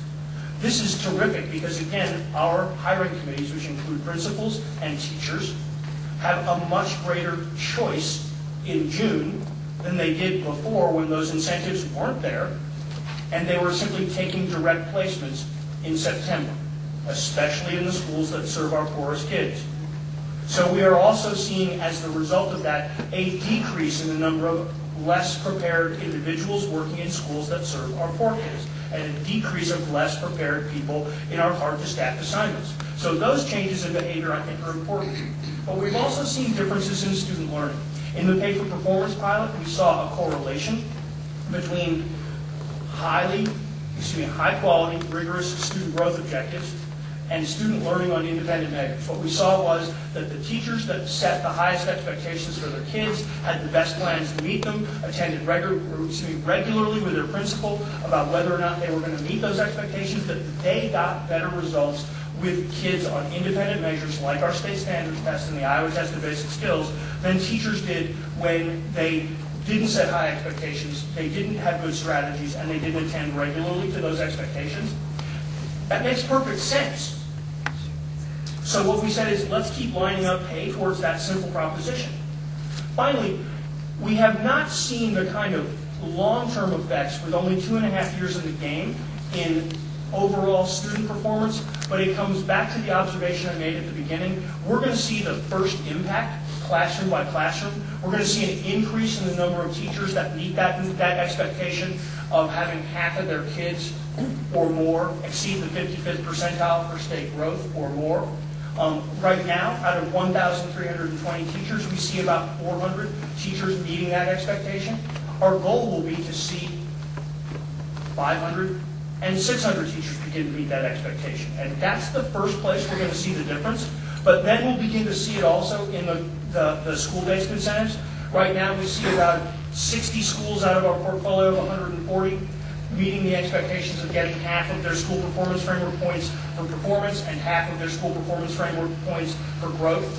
Again, it's really easy. What you're going to want to see is schools say, we can get to half of those points, and so we'd love to see us move from 40 to 50 to 60 to 70 schools meeting those expectations. And again, that's stuff that that can be done by people in the schools. So those will be the long-term results that we hope to see, as well as the results that we've gotten. I want to thank you for your time, for letting me run a little bit long. You guys enjoyed it.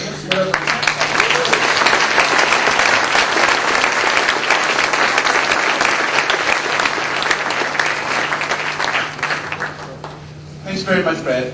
We'll take a short break now, and then we'll go to the breakout sessions. And Brad's mentioned a couple of them, but we have teams here, labor management teams from New York City, from Minneapolis, from Austin, Texas, representatives from the Teacher Advancement Project, and some of our colleagues speaking about design and evaluation. And in the interest, when you're at conferences, often you spend too much time sitting, so USC has very kindly agreed to put the breakout sessions on the 3rd floor, so you have to walk up there. But I thank you very much for your attention this morning.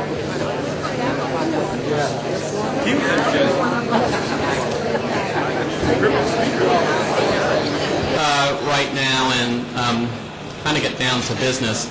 I'm very happy to see so many of you here today, and it gives me a little bit of Southern California pride to say that we have more people here than they had in Oakland yesterday. And particularly that's due to the presence, I think, of so many Trojan superintendents and board members and administrators. So thank you for coming. I just wanted to get a quick count around the room of the kinds of people we have here. If you're from a teachers organization, would you raise your hands? We can see how many. Okay. How about school administrators, central office people? How about school board members? Quite a few. So we actually have in this room the three important parties that will hopefully out of this day move us forward with innovations in compensation. There are other partners that are going to be critical too. One is the federal government and the state government, and we're very happy this morning to have Senator Romero, who will be an important partner in moving this forward at the state level. We have the academic community. PACE, as David mentioned this morning, is a consortium of Stanford, USC, and Berkeley. And we are very happy to be here as your academic partners in this venture. And the third critical partner is philanthropy. And I'm very happy for this lunchtime talk to introduce to you Dan Katsia from the Broad Foundation. Dan has worked in a number of different capacities. He taught high school in Massachusetts. He's worked in the private sector at Bain as a consultant. He was Chief Operating Officer of Teach for America. He was Regional Director of Sylvan Learning. and he was the executive director for the UCLA School Management Program. But most of you will know Dan for his work with the Broad Foundation. And I will tell you that 10 years ago I sat with a large group of folks in Eli Broad's basement. Now, it's an awfully nice basement, but I remember it was a very rainy day for Los Angeles. You kind of remember those days. And I was the typical skeptic academic. Who are these guys, and what could they possibly have to contribute to improving urban education? And here we are 10 years later, and I am happy to say that I think I've been proven wrong, and in large measure that's due to the vision of Dan, who's worked to develop the vision of the foundation and it's overseeing its major programs. Since 1999, the Broad Foundation has invested more than $400 million in efforts to improve urban education. That includes supporting school district performance-based pay in Denver, Houston, Chicago, New York, and Minneapolis. Now, Dan has very strong views about performance-based pay, and during the course of the day, we're trying to give you as many different viewpoints as possible. So Dan is now going to get you really riled up, but be assured that later in the afternoon you will hear some opposing views. So with that, I'd like to welcome Dan.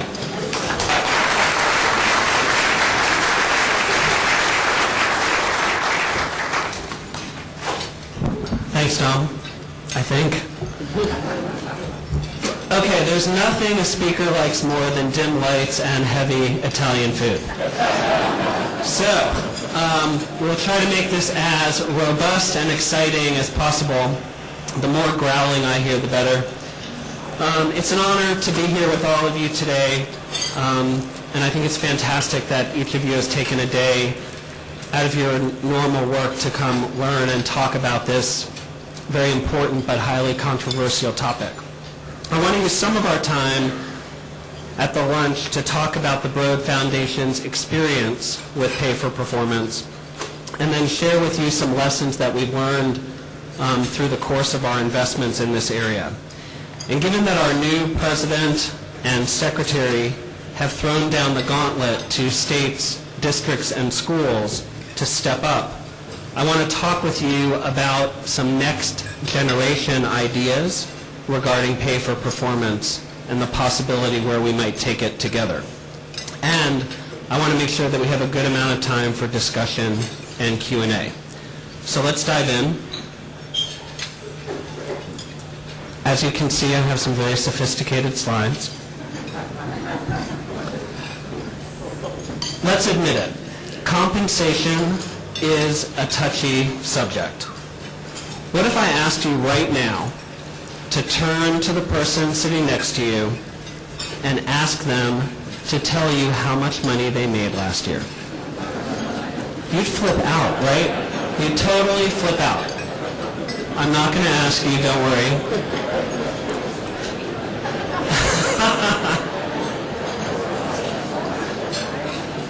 Even in the U.S., right? Oh God, that comment really went over well, didn't it? Even in the U.S., arguably the world's greatest capitalist society, it's not the norm to talk about pay. To ask someone how much money they make in their job or what amount their bonus was last year.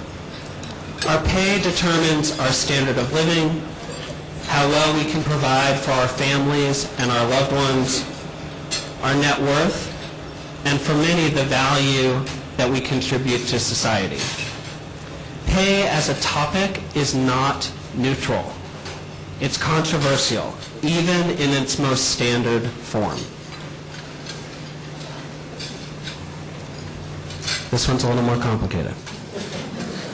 Other than across-the-board raises and increases for cost of living, it's only very recently that the education industry has even seriously discussed differences in pay. But now it's inescapable. Differential pay common in the majority of industries in this country, has made its way to public K-12 education. And this turns out to be a real dilemma, because by and large, educators are not practiced in the art and the science of differentiating pay. Unlike other professions, we don't hire teachers differentially. Physics teachers, for example, make the same starting salary as physical education teachers. Unlike other professions, we don't tie directly individual performance reviews to salary increases. And unlike other professions, we don't use differential compensation as a tool to retain our most effective employees and jettison underperformers. About 8 years ago, I remember being at a conference where Brad Jupp was speaking, and he was talking about the early pilot results. This was before ProComp was kind of the pilot that led up to ProComp. And Brad said one of the early concerns in the pilot program was that teachers might cheat. They might goose up student scores to ensure that they could get more of their maximum bonus. And therefore, a number of controls had to be put in place to ensure that that teacher cheating did not happen. As it turned out, it was the principals who actually cheated in the pilot. The principals didn't want to deliver bad news to the teachers, and thus changed out their evaluation, teacher evaluation, and the performance ratings so that more teachers would receive a higher percent of their maximum bonus. The interesting thing about what Brad said is this. He said, and he was right, principals don't know how and don't want to differentiate based on performance. No decisions ever made by those principals over their career as a classroom teacher or a school leader had ever connected to compensation. Let me say that again. None of these principals had ever directly been able to make a decision that had directly connected to compensation across any of their careers. Pay was out of their control.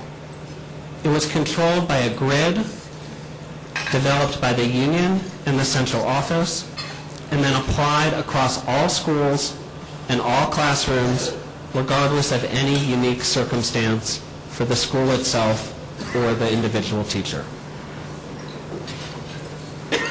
If the education industry is novice in terms of differential compensation, we are also in the very early innings in the design, implementation, and evaluation of performance-based pay. Paying for performance adds all sorts of scary connotations to the already awkward topic of pay and compensation.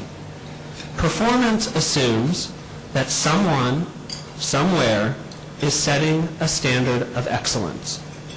It presumes that there's an evaluation against that standard, and it means that there are likely to be non-performers as well as strong performers. Pay for performance raises issues of fairness, transparency, equity, and the A word, accountability.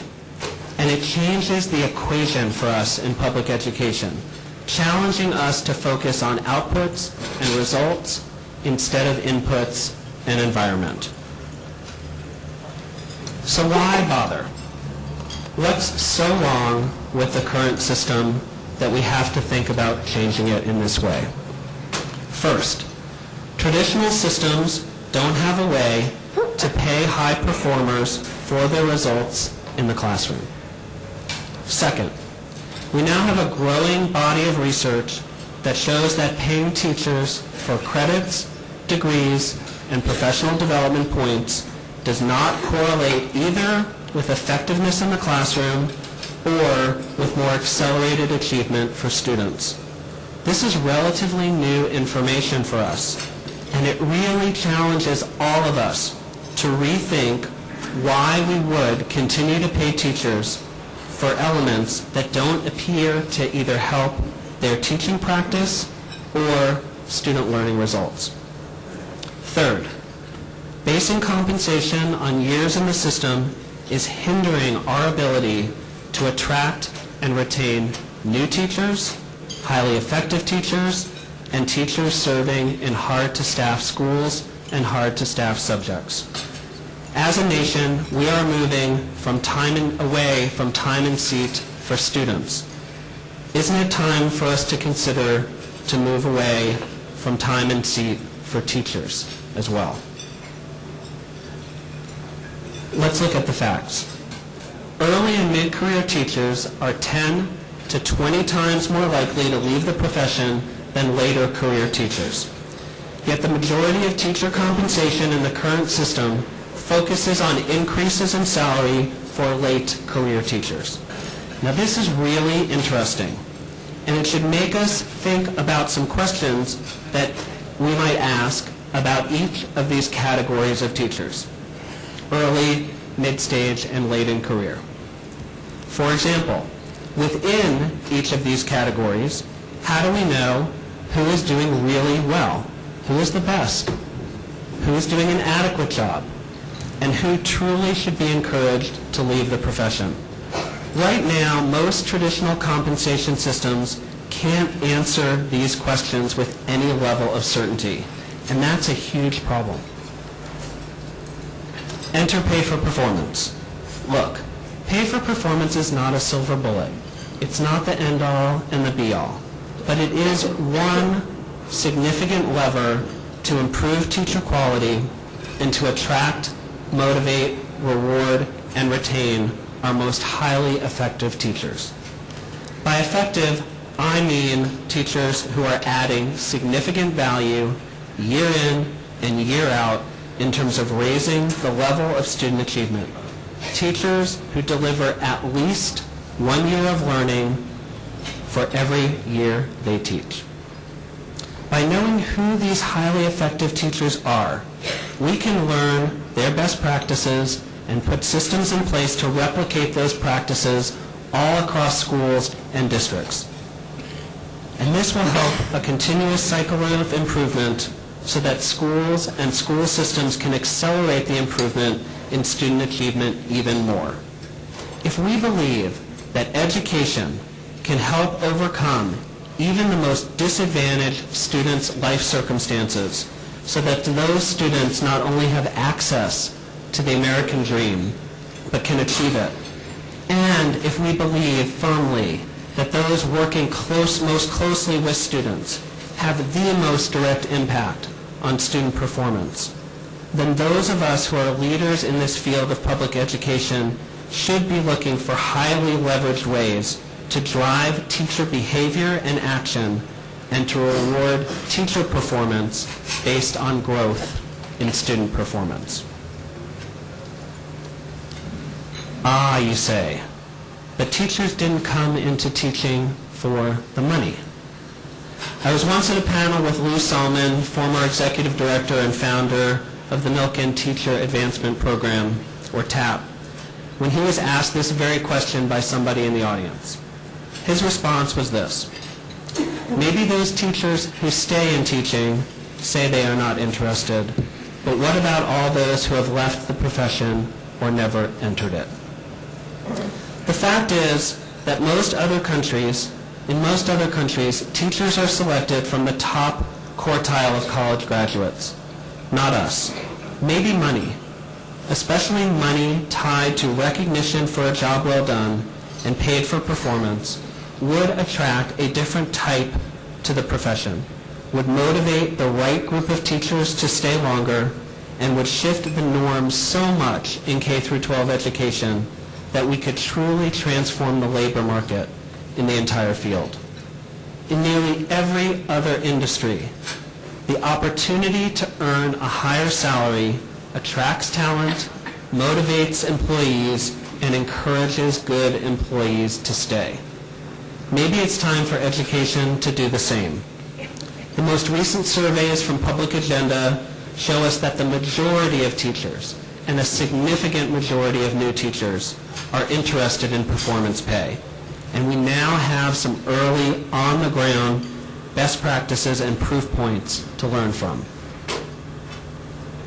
As Dom said, the foundation has invested in a number of pay-for-performance initiatives in Denver, in New York, in Houston, and in the TAP program, or TAP-like programs in Minneapolis and Chicago. 3 of these were designed with teacher and teacher union input and in collaboration with the union. Houston was not. I'm going to move through these quickly since I know many of you are already familiar with these programs, and a number of the leaders from some of these programs are here with us today. In Denver, as you know, the maximum award is approximately $7,500 per teacher. All new teachers participate, and experienced teachers have the option to opt in. The program provides awards for student achievement results, for professional development credits, and for teaching at hard-to-staff schools. And as you know, it's been funded by a local tax levy. For the Minneapolis TAP program, the maximum award is approximately $2,500 per teacher. It's a school-level program. Schools vote to participate, and awards are based on student achievement results and for results on professional evaluations. In addition, a career ladder and an embedded PD model are also part of the program, as is pay for mentor and master teachers. Currently, this is funded by district and state funds. In Houston, the maximum award is much larger. It's $8,600. All teachers are required to participate. It's a district-wide program. The rewards are exclusively for student achievement. There is no additional reward money that goes for anything else. If you're a classroom-based teacher teaching a specific topic that is tested by the state or by the district, you get a classroom and a school-based incentive. If you're a teacher and you don't teach reading, math, or science, your reward is tied to school performance. Currently, this is funded by board resolution in a very interesting way, what we call a compensation carve-out. Basically, anytime the school board votes for an additional increase in salary for Houston, a certain percent of that salary raise is automatically designed as a set-aside for the pay-for-performance program, thus encouraging financial stability of the program. And finally, in New York, which is the newest of the programs that we've invested in, the maximum award is about $5,000. Currently, only the most disadvantaged schools in the city can apply to participate. It's done by teacher vote and principal assent. The plan is to expand it significantly over the next few years. Rewards here are not teacher-based, they are school-based, based on school-level performance, and it's funded by district and philanthropic funds in this first stage, although I think this year the program is going to be exclusively funded by district funds. So those are the programs. What are the results? In Denver, more than a third of the experienced teachers have opted into the program. DPS has used the ProComp model as a pretty significant recruiting tool for the counties and states surrounding it to very good success. And since inception of the program, the district has grown student achievement results faster than comparison groups in the state for most grade levels. For TAP Minneapolis, the Chicago program that we're investing in is just starting, so this is information just on Minneapolis. TAP is in over 20% of the Minneapolis public schools. There are other alternative compensation programs going on in Minneapolis that get a larger percent of teachers involved in them, so it's not just these 20% that have incentives and rewards for performance. There's a very high level of teacher approval, not only for the TAP program, but for the other pay-for-performance programs going on. And the early data for these TAP schools show that they are outperforming comparison groups in improving student achievement growth. For Houston, they've dramatically increased the applicants, teacher applicants per open position by 15 since the inception of the program. And Houston, 100% of the time since inception of the program, is outperforming comparison groups in terms of raising student achievement. In New York, a similar teacher quality, teacher attraction statistic, the schools participating in the New York program have been able to attract 50% more applicants for teaching positions in those schools versus directly comparable schools. We don't yet have enough data to say one way or the other yet on the New York City program in terms of student achievement. What I'd like to do now is actually move from the current to the future and to talk a little bit about the next generation pay-for-performance programs that we might see. These charts that I'm about to show you are highly aspirational. And what they're intended to do, given that you all are here not only to learn about current programs, but to think about possibly designing and implementing programs of your own, and possibly going after the $200 million in new teacher incentive fund money, they give you a chance to think about what some of the future programs might look like. What I've done in these charts is on the far right, talk about an optimal program. This is optimal from our point of view, maybe not from your point of view. And in the middle, what we think a productive pay-for-performance program might look like. These are still significant shifts in the productive column away from the current thinking about compensation, but they're not as far-reaching as the far right. In the first design element, participation, ideally, look, you would engage all schools and all teachers in a district-wide performance pay program. But we realize that dollars are limited, and not all districts or states have the capacity to engage, like Houston did, all schools and all teachers all at once. In those cases, we recommend targeting your most chronically underperforming schools and the pay dollars and the pay-for-performance program in those target schools. In the second row, which is really, do you do this at the school level of performance or the classroom level of individual classroom teacher level of performance? Optimally, in our view, teacher performance would be measured and rewarded majoritively at the classroom level and with the individual teacher. Again, like Houston, for teachers who don't teach academic subjects that are tested, their performance compensation would be tied, would number one be less, and number two be based on school level results. However, I will say this, and Long Beach is a good example of this. There are ways to show academic performance measures that are not tested by the state. And districts and schools collaboratively with teacher organizations can make those decisions themselves. For example, I was once asked, well, what about physical education teachers? Well, there is the presidential physical fitness exam. It's keyed to different grade levels and different age levels. And wouldn't it be great if we could set as a standard that 90% of our children in public schools met that physical exam rigor? I'm not suggesting that you do that, but I am suggesting that so often when we think about pay for performance and paying for results, our mindset immediately goes to the state exam and then all the problems potentially with the state exam. We have the chance with some of these newer age pay for performance programs to rethink how to do that. In the third row, teacher evaluation.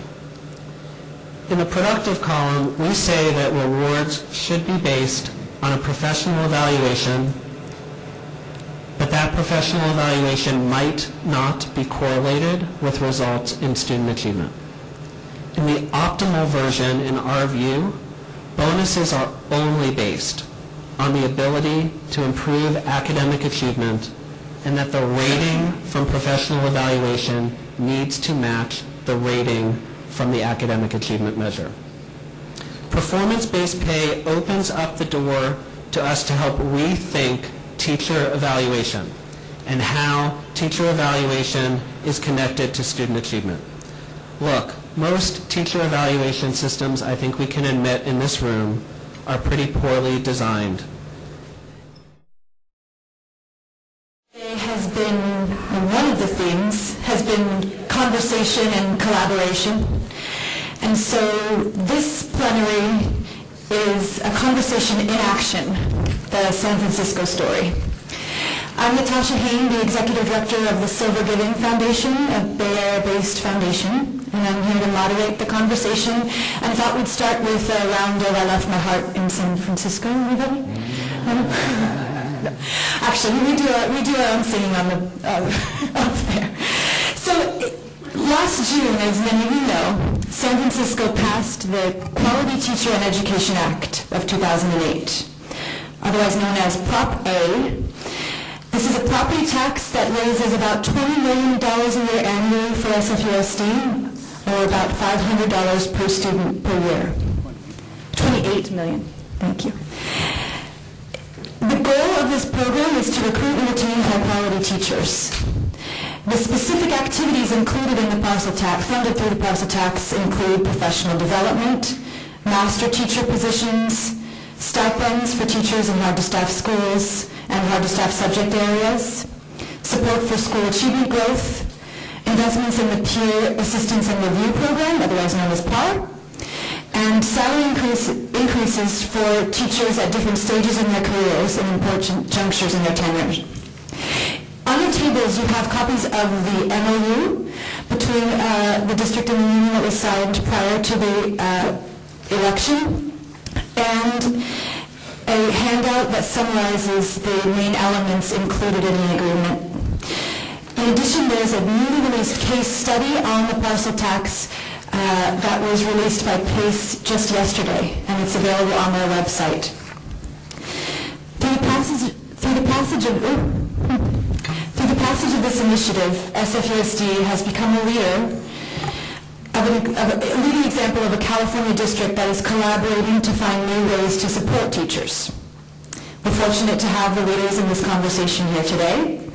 Dennis Kelly, the president of USF, to my left.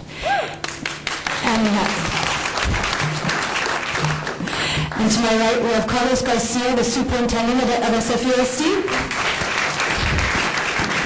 And one of his two deputies, Myung Lee, the deputy for school policy and operations. So I won't ask them to sing to start, but I would like you to summarize in just a few sentences from your perspectives what was the purpose of Prop A? What questions were you asking and what problems were you solving for? Well, the union went into Proposition A because we knew that our teachers were severely underpaid, and we were looking for a way to increase pay generally for our teachers. We also had a firm belief that there needed to be a program of professional development that actually could be embedded in the school sites and embedded in the actual work that the teachers did. So those were our two upfront goals going in, try to accomplish that. Carlos? For us, just like Dennis mentioned, really, as all of you know, San Francisco is not a very cheap place to live. And if you want to attract great teachers, we felt that we had to do something about our situation, and because it's just getting so outrageously expensive. So we wanted to have starting salaries that would be competitive in the Bay Area. So now, as a result of this, our starting salary is $50,000 to start, which is a good step forward. We also saw it as an opportunity to do the things that, you know, Dennis and all of us, you know, I'm a teacher who happens to be a superintendent, but I'm a teacher first, and this was an opportunity to do some great things that we've never had the resources to do. And how would we put that together? And at the same time, one of the big things for us as a district was that, you know, we were working on our strategic plan at the same time. And in fact, if you get an opportunity, I recommend that you get a chance to see it. It's called, our website for it, you could write this down, it's Beyond the Talk, all one word, beyondthetalk.org. And I really recommend, if you haven't seen that it's just something that's really different than most strategic plans. And one of the things that we had in the strategic plan was, how are we going to create joyful learners in schools? You know, how are we, you know, after 8 years of No Child Left Behind, I think we're all a little bit brain dead, and so it was time to get on moving beyond that, and that's why we called our strategic plan Beyond the Talk, because I think everybody's talked to death the achievement gap, but very few people have done anything about it. We're actually doing something about it. And a real critical factor in closing the achievement gap was, how are we going to get great teachers to some of our toughest schools? I don't know about your district, but in our district we seem to have like a revolving door in some of our toughest schools where staff turnover was just huge. And so we had to think of a way, what could we possibly do to retain people once they got hired in these schools, to really create teams that would be effective and give them some freedoms so that they can actually develop where they want their schools to go, and empowering teachers and everybody to work together. And so this parcel tax gave us an opportunity to think a little bit differently than we had thought before.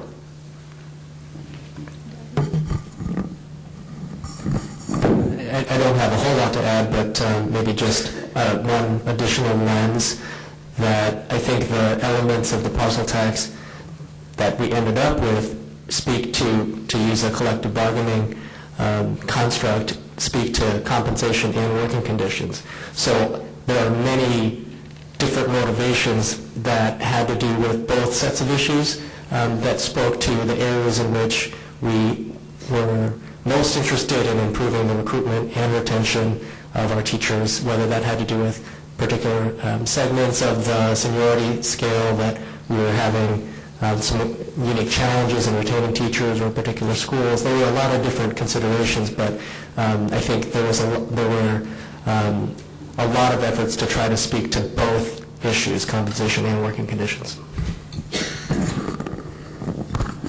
So this is really hard stuff.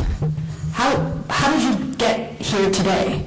What was the process you used to develop this MOU together, and what were the issues that you were confronted with? How did you resolve them? Well, this actually goes back before Carlos's time, although Myung was there. Back when we were negotiating in 2005, 2006, and we had a salary proposal, the district at that time came forward and said that they would only make a proposal based on eventually getting a parcel tax. That's the only way that teachers would be paid. Well, we did not accept that, and we ended up settling the contract with a reasonable raise, and we kept the concept of working together on a parcel tax as a part of the contract, that we were going to put together that committee and we were going to work on it. We then went through the next round of negotiations on the 2007-2010 contract, intentionally keeping any kind of fractiousness low so that we would set up the proper dynamics to go into the discussion of the parcel tax. So we had that leading in. It wasn't just something that came upon us suddenly. It was something that was a long-term goal. It was then made infinitely easier when we sat down with our reduced bargaining teams, and the district's negotiator came in and said, the district is not interested in merit pay. That then took that off the table, and we were able then to focus on the things that we wanted to do and also on the things that the district wanted to do. And I think the conversations of getting this off the ground were really critical in trying to say, okay, ultimately, how are we going to work this out? And I think probably the best thing we did is to work out an MOU between, and that's what you have out there, so that there wouldn't be any infighting, there wouldn't be any, a lot of debate after. One of the things we had found out as we were preparing for this is that we found out that originally all of us thought we were going to go after a parcel tax that was going to be in the neighborhood of about $42 million. And we were all really excited because we were dreaming of all the things we wanted to spend it on. But reality set in, and now, we hired consultants who did studies, and what they told us was that even that, that we could not pass a parcel tax that would be over $200 per parcel, that statistically we just wouldn't have the votes, and we needed a 2/3 vote. So we started to think, well, if, we'd like all these things, but in reality, what would sell? And what came back to us is that if, as long as it was under 200, we could sell it. So we put it at $198, a nice round number, so that the voter wouldn't necessarily, how they advertise $1.99, whatever. So we decided, let's make it under 200, and so that people would support it, and we did a lot of legwork there. But having the MOU, having the conversations of everything we wanted to do before we really even went out to the public, I think was the paramount thing to do, because we held, as we were doing negotiations, we were hosting a lot of different town hall meetings in San Francisco. You know, the People's Republic, everybody is involved in everything. So when you have these community meetings, you know, literally all over the city, people would come in and they started to kind of tell us, if you are going for a parcel tax, these are some of the things that we'd like to see in it. So we kind of opened it up beyond our conversation, just in negotiations, to kind of having it as a community session to hear what the community had to say. And that really helped in developing this plan as well.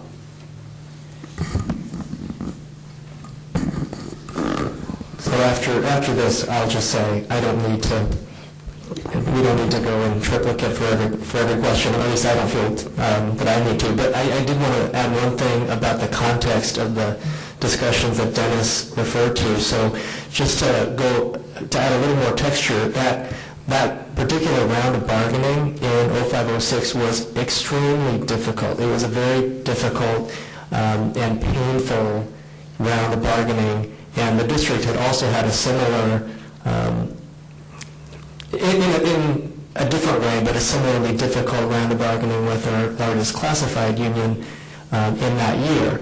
And as I think those of you who are in California know and can attest to, and probably other places as well, bargaining in California and in your respective states around school funding is a very difficult prospect, because the four corners of the money that you're talking about is extremely limited, and that is only getting more and more true everywhere, but certainly in California.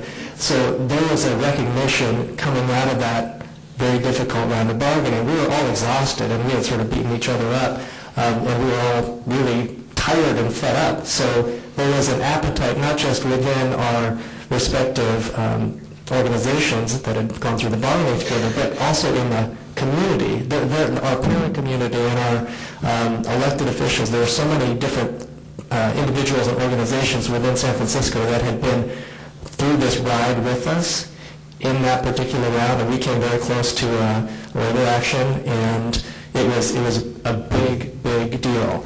And the fact that we were talking about such limited resources made many people recognize that there wasn't enough on the table, so to speak, but within the school budgeting system that we had. So there was an appetite, I think. There was a willingness to take up the notion of a parcel tax that was a unique opportunity. And at the same time, and I think we'll get into this later, like Carlos said, there were also some particular things that people wanted to see about. There were concerns that were coming up about how do we improve some of the conditions of teachers that were not being successful and were not maybe getting help to be successful. So there were parents, there were business folks, there were other people that had an appetite that if we were going to talk about a parcel tax, they also wanted to have some of their thoughts reflected about what might change that would accompany a parcel tax. If I could add one thing. One of the just little vocabulary lessons we stressed throughout the past 6 years or so is that as a union, we are poised and ready and generally happy to cooperate with the district. But being as old as I am, I remember what the term collaborate meant, and you ended up with a shaved head and you were ostracized and hurt and all that kind of stuff. So we were always wary of collaborating with the district. And to this day, even though we don't take the time to make the vocabulary comment each time, we still look for ways where we can respectfully cooperate and know that it is different from collaborating. So to get the cooperation you needed to make this a reality, what was the role of the different parts of the community? What perspectives and buy-in did you need, and how did you achieve that?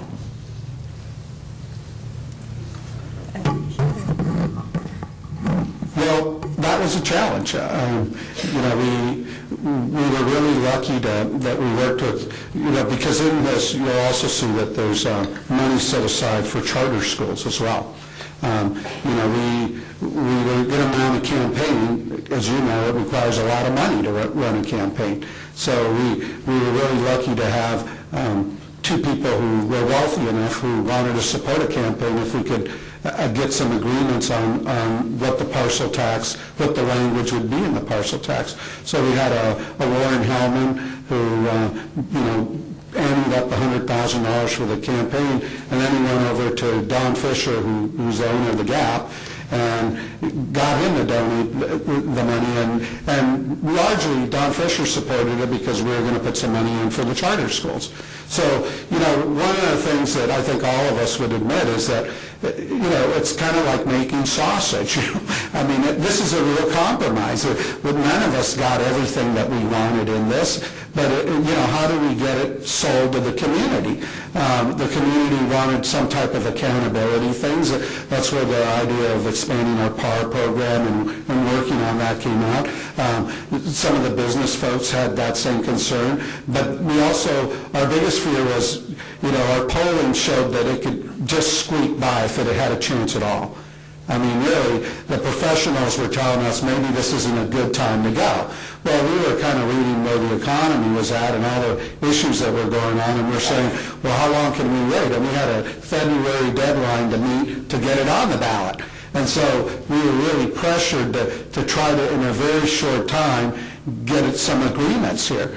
But I do think that the best work we did was, really, before we even put it on the ballot, is getting everybody to agree on an MOU that we could all live with. I mean, it's not a perfect MOU, but on the other hand, we really did listen to every single, and in fact, we got to the point where we realized once we were ready to move that we really didn't have a great opposition against it. In fact, we only had one or two groups who were a little bit negative on it, but they gave us their word that they would at least, not be vocal about it. That they wouldn't endorse it, but they wouldn't get in the way of it. And, when you start selling it as a teacher quality, something that's going to be for teachers, our polling had showed that people really wanted to support teachers in San Francisco. And one of the smartest things that we did that people, I didn't share this yesterday, and I should have, is that this parcel tax is not a pass-through. And in San Francisco, just so you know, 70% of the people in San Francisco rent. They don't own. So we figured if we needed, 66 2/3, if we made it so that you couldn't pass it through to the renter, that we could probably get them out to vote. And especially, motivate them, the progressives, to come out and vote for this. And those are the strategies and also having a consultant group that isn't afraid to step on toes. Anytime you form a big committee, which we had a great committee that involved a lot of community people, business people, everybody. That group, sometimes needed people who run campaigns to say, well, that sounds great, but that's not worth our trouble. And they did do that, and it really helped us because it kept us moving forward, and they pushed a lot. And really, when it finally passed, I think we were really surprised because we overall, even that consultant, I think, wasn't very optimistic about it. So it really turned out, and the only reason why is not having opposition. Not having a vocal opposition was critical. And had we not done all the groundwork, we would have been toast. There were a lot of things that we learned along the way. For one thing, we had 186 community conversations about what the community wanted in the schools. And although those weren't distinctly about the parcel tax, we were able to use that information to shape things in the parcel tax and the way we talked about the parcel tax so that it was attractive to the community. When Carlos talks about the very wealthy people putting up $100,000 each, the union also put up $1,000 each, and the joke with Warren Hellman was that he would match what the teachers did. Well, we went over it. We went up to $110,000, and one of the meetings I foolishly mentioned that to Hellman, and he didn't say anything about raising the additional $10,000. He says, "Oh, you want to go for double?" It'll be a little bit more difficult, perhaps. Working with a campaign committee that met every Friday morning at 7:30 in the morning was difficult, and yet it was rewarding because you put people together who talked about the campaign. We had the hired consultants, and they told us a lot of things to do, but we occasionally could tell them some things about school things. One thing, you never run a campaign for schools and with teachers without buttons. Now, professional campaign people think that buttons are useless, because they get out to so few people and all that. We said, gotta have buttons. We had buttons and people loved them. We had kids, teachers and parents wearing buttons all over the place. So it was a learning experience for all of us. The effect of having the campaign consultants work to minimize any kind of negative vote, the only actual negative vote polling or speaking or anything that I saw were 6 signs about the size of a piece of paper that were planted in the median strip in the furthest western north-south avenue in San Francisco. They showed up the weekend before the election, and there were 6 of them. And you couldn't read them as you drove by. You didn't see them. And if you really want to see them, I have a couple of them in my trunk now, and I'd be happy to share with you. But there was no anti-campaign, and that made it possible. Our initial polling brought this in at 58%. You figure 25% are going to automatically vote against anything, and you got to get up to 66 2/3. And we never had a poll that took us over 65, I don't think. And yet we were able to come at, 68, I think. 68.2. Yeah. So the miracle happened in June, and now 9 months later, we're into the implementation. There are master teachers, you have stipends, support for school growth. What's the early implementation lessons that you are learning? What's the impact so far, and what do you see next? The teachers just got checks yesterday that said on them, this is your pay, this is your Proposition A supplement. So they just saw checks that had those numbers. If you're as old as I am, then you had to get 2 months worth of retroactive check, because I'm of the era that was paid for July and August before you actually worked them. The other folks, their March 31st check starts their six checks for the rest of the year.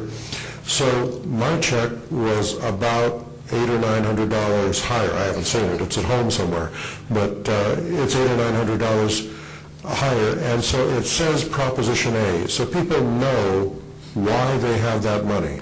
They know what went into it and that it's supplemental to their regular earnings. So that has been, that right now today is a very good piece of the implementation. Beyond that, because of the sort of harmonious cooperation that we were able to evolve, we worked in implementation committees to try to put together all the things we thought should work. We had a vision of how master teachers were going to work. Well, turns out that people don't want to work the way that we did it, and so we're going to have to change it. So we're sitting down, meeting with the district, trying to work out the changes in order to make them palatable to the people who are going to do the actual work. And these are not acrimonious meetings at all. These are very, very cooperative meetings, and meetings where everybody's coming in with their A game, trying to make the whole thing work out for the very best. Would you add to that? Yeah, I think there's a lot that we're going to be learning. First of all, we're going to have to really closely evaluate the effectiveness of these things. One of the smart things I think we did is that this is a 20-year parcel. okay? And we purposely did that because you don't want to have to go back and back and back. And what's really great about this is that there's cost of living adjustments automatically every year. And it looks like we're actually lowballed the amount of money that's going to be coming in. We estimated it's going to be about 28 million, and now I believe it's, 32, somewhere around there? 31 million. So it's actually, and so what we're going to do is, obviously, if you look at the proposal, 71% of the money went to the teachers. And so anything above that is, keeps everything 71%. So we're not going to go back and beat each other up again. I mean, these are things that whenever new money, or if it comes in higher, we pretty much have set the groundwork. Now we'll be able to sit down so that they can make a decision of how they want to utilize that money. Do they want to use it for benefits, or do they want to use it for other types of things? I think the most interesting thing for us is that we kind of have to run two different salary schedules. Because one, hypothetically, if it disappears, what is a salary schedule, right? Because this is based upon the Prop A being in place. So we're learning how to do that. I think, people forget that this is really new in the sense that we didn't collect the taxes. It really didn't come in until, the collection took place in December. So as a result, the money wasn't really available to start this off. That's why we're starting it now. But as a result of that, we also made, we were flexible. The PAR program, the Peer Assisted Review, we changed a lot of that. And we decided that for people who were in it this year, it wouldn't apply to them since the money really isn't coming in till just now. So we said, well, we'll stay with the same system, but next year we'll start that system, what we agreed to. So there's been a lot of flexibility, and we need to have lots of discussions. We've had discussions, and we mutually agreed on designating which are the hard-to-fill, positions in the district. And that can change because, things happen, and sometimes there's an area that's tougher to fill than other areas. So we kind of agree on those. We're also, when we make up the list of, what are the hard-to-fill schools, we actually negotiated that, a year or so ago, even before this, talking about that in certain areas, people have been critical of us because we hire so late. And by the time we get ready to hire people, everybody else has already hired them. So we've negotiated some of those things for the hard-to-fill schools that we've had really difficulty getting really top teachers, and that tied right into this. But it's ongoing. I think that anyone who thinks that just, you have an MOU, but what I really like is that everybody comes to the table kind of thinking, okay, how do we fix this? If there's an issue, there's an obstacle, we work together really on the professional development, on how those hours are going to be used, what's going to take place. Those are really important things. But I think it's we're going to learn a lot more over the next few years as we evaluate the effectiveness. Later on we'll have to know, does a master teacher, is it worth having? How does it work? Is it supportive to teachers? The one that we really, and we're working right now, there's $30,000 like a block grant that goes to 20 schools. Right now we're working jointly to figure out, okay, what should the criteria be? We don't want it just to be test scores. We want to use other things and that $30,000 really, just so you know, goes to a school site, and the school site, the teachers, everybody together makes a decision of how they want to use it. If they want to give it to themselves as money, they can do that. But most likely, what we're finding is the conversation out there is that people, the work environment is really critical to teachers. So a lot of them think that maybe they'd rather use that money to buy something that, materials or supplies or something for their school. That's going to be their decision. It's not going to be either the union or the district office telling them how to spend that money. All we want to do is come up with some good criteria for who would get those monies. And that's kind of like an added bonus for a school. And we're working jointly on that. As an example of that, it was the district's interest to say that we did not want it just to be on test scores, and the district agreed. They said they wanted to change school cultures, use that money to change school cultures. So where our conversation is now, what factors do you put in there that demonstrate a change in the school culture? What kind of programs do you have? How do you demonstrate student engagement? How do you demonstrate it in a way that you can measure it and choose 20 schools out of the 100 plus that we have. So we're trying to work around those kinds of things. When we talk about some of the, and Carlos talked about the money that is beyond the original projected money, we have a savings clause in there at the very end that says that whatever proportion of this money went to our members, which is a 71.6%, that is the percent that will be available if the amount were to go down or if the amount were to go up that we would negotiate with. So we did that fairly innocently, and then we found out that parcels don't go away unless part of San Francisco falls into the ocean or something like that. Parcels abide. And then we found out that every time they create a condominium, it constitutes a new parcel. So we may see if we can get people to go into condominium consulting and all that and see if we can continue to develop more of those in the city. But we are getting more money in because one of the things the union is doing, and we have told the district, is our early childhood teachers and our paraprofessionals did not get money out of Prop A. That has made the union leadership vulnerable in an election. You'll find also that in Denver, Kim Ursetta, who's the president there, in her negotiations around ProComp, is now vulnerable to people who did not like the compromises made around ProComp, and she is challenged there. So it is a real concern, but we do have that hedge of money where we can do something about some of the things that we had to compromise away when we thought we had less money. And we think that is going to be, significant. Not only do you have the actual MOU, but in this PACE booklet, you have a table here of where the money is and where the significant parts are. There are a couple of things that need to be corrected in there. The third one talks about at hard-to-staff schools, the teachers will get $2,000. Well, we would not accept simply putting $2,000 on the door of each classroom and saying you're at Pit of Hell High School and so you get $2,000 more for doing that, because we thought that branded and demeaned the school and what went on there. What we did say is teachers by and large work well beyond their 7-hour day. We set up a program where teachers can simply, at these 25 schools, can demonstrate to you the work that they do beyond there, and then we will pay them up to $2,000 for that demonstration of the extra work that they do. So we conceive it as extra work for extra pay, not bad money.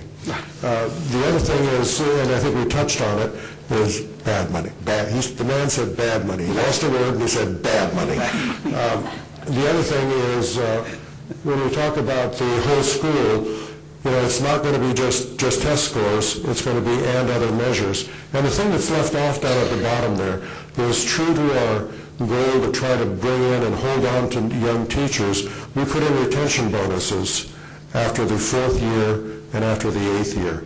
So if you finish 4 years and you're wondering about whether or not you're going to come back, because look at your demographics, you're going to find people leave after that 4th year and then further down the road, either after the 8th or 9th. We decided on the 4th and 8th. So if you stay after the 4th year, it's worth $2,500 just because you came back. If you stay after the 8th year and you've moved over from just your BA plus 30 units to BA plus 60 or degree or whatever, then it's worth $3,000 to you. So we put those two things in as trigger points to try to keep people in. So in a couple of seconds we'll open this up. We'll continue the conversation as a group and we'll take questions. But I've one point to make. PACE is also conducting an independent evaluation of the impact of Prop A over the next 2 years. So in addition to the case study, there will be an evaluation that Carlos referenced, both internally and then this external PACE study to look at the impact of the program. So in a few sentences, what are your best hopes for San Francisco? Looking ahead, now that this is in place, what do you see down the line?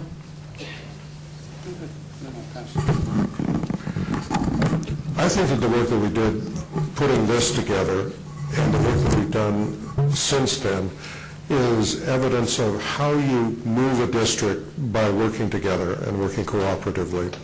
Now, I'm sitting here today wearing my pink tie because I wore my pink shirt yesterday, just as a reminder that there's still tens of thousands of teachers who got pink slips and are facing layoff.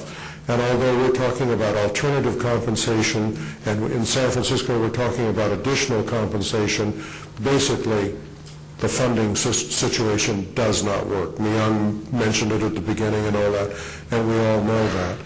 But we had two rallies in San Francisco. We had one in February to say bad things are coming, and one in March to try to urge the payment of the rainy day fund that's going to save us from the majority of all of our pink slips.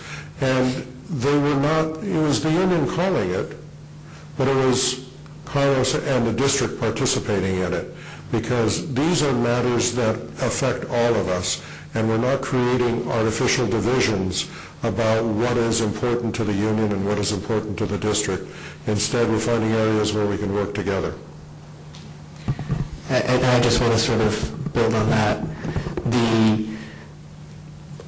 One major lesson that I think we've all learned from this is exactly what Dennis said, that there are always going to be areas in which we do not see eye to eye, and that's appropriate, and that's going to happen, and we know that's going to happen. So it's not that we indiscriminately cooperate, but that we are able to distinguish the areas in which we have a mutual interest from those in which we may not have a mutual interest and move accordingly. So this example of our joint efforts around getting additional resources, not just from the voters through Prop A, but also with these rainy day funds. We work very closely together to get more money from everywhere we can, including from the city and county, into the school district's resources, because we know we're starved, and they know we're starved.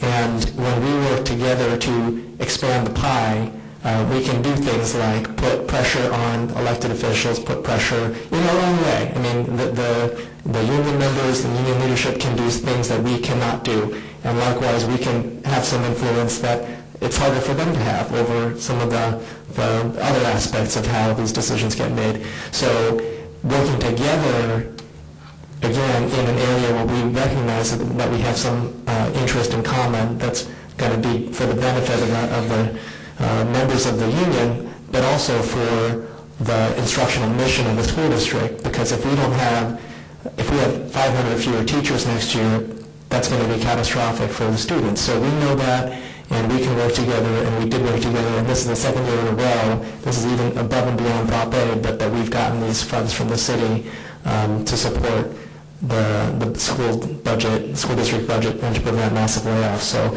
it's just a matter of being able to distinguish which are the areas in which we have more in common than we have not in common. I think what it's really doing, and what I could see in the future, is that the reality is that we really do want to have the best teaching force in the country. And I think that, recognizing the fact that the teachers need to have a living wage in San Francisco, I think really builds a lot of credibility for us, not only with the teaching ranks, but I think with the community. I think the community, San Francisco is a community. When we look at all the different, we have passed Prop H, which is for music, arts, and sports, and libraries, and overwhelmingly the voters come out and vote for these things because they really want to believe in the public school system. And I will tell you, just a short update. This year we have our enrollment. How many more kindergartners are enrolled?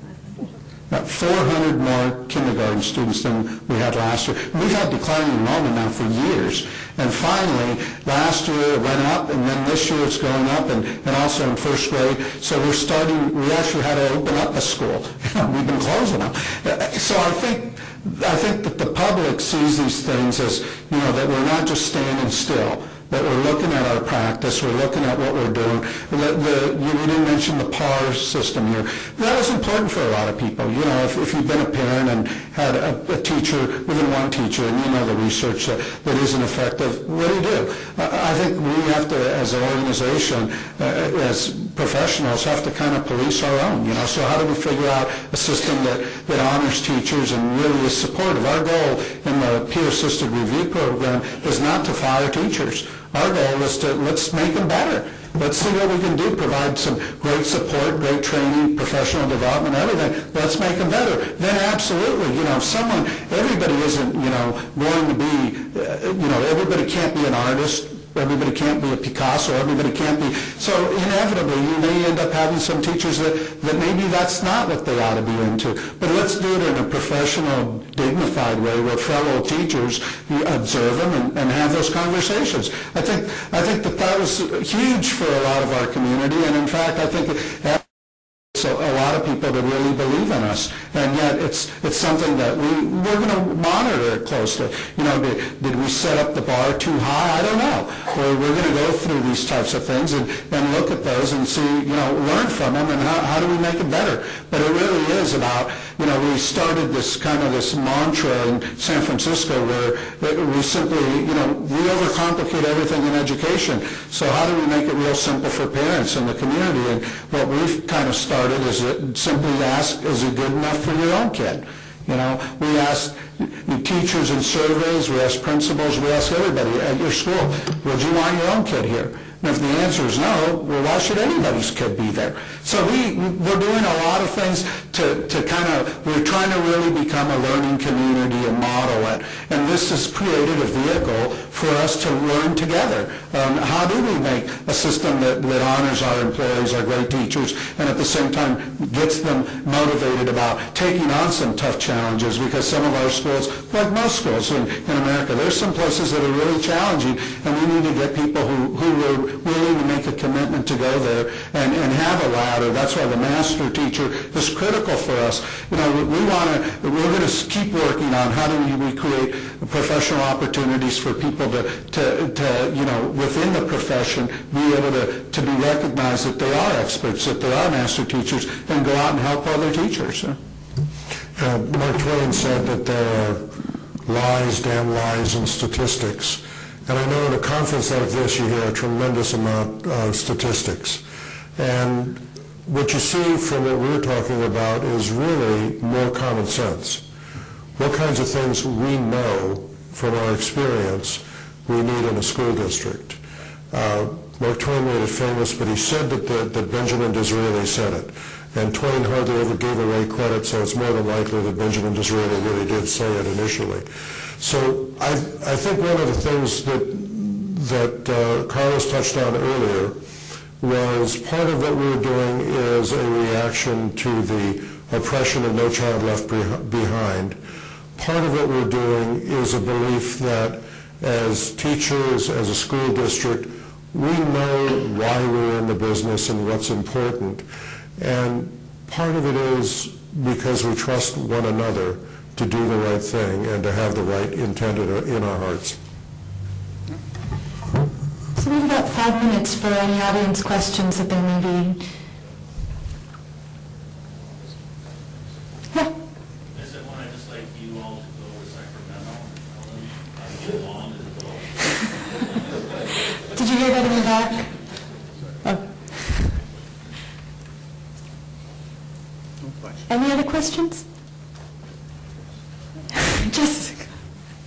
I'm wondering, while this is working in parallel with the implementation of the balanced scorecard, how do they map onto each other? I think it's a real natural. If you look at, we're doing something pretty radically different than most school districts have done with using the balanced scorecard. In most places, you know, superintendents come in, and nothing against superintendents, I happen to be one, but you know, superintendents seem to come in and start ordering, create their strategic plan, and pass it down to everybody, and everybody's supposed to say, yeah, we're going to do it. And the reality is that, I've been a principal at all levels. I know what happens to those strategic plans.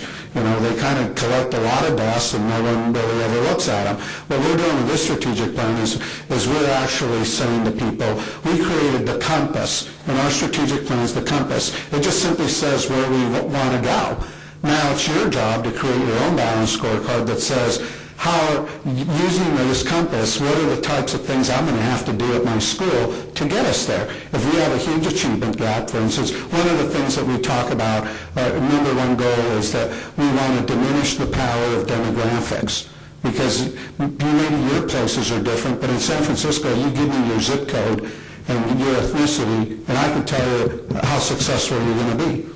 And so we've broken down all this data, and we are asking actually every school site and community to have a discussion about define to me what a joyful learner would look like at your school. Now, we got a lot of flack from people saying that's a little San Francisco-ish to use joyful learning. But if you have to ask what joyful learning is, you'll probably never know.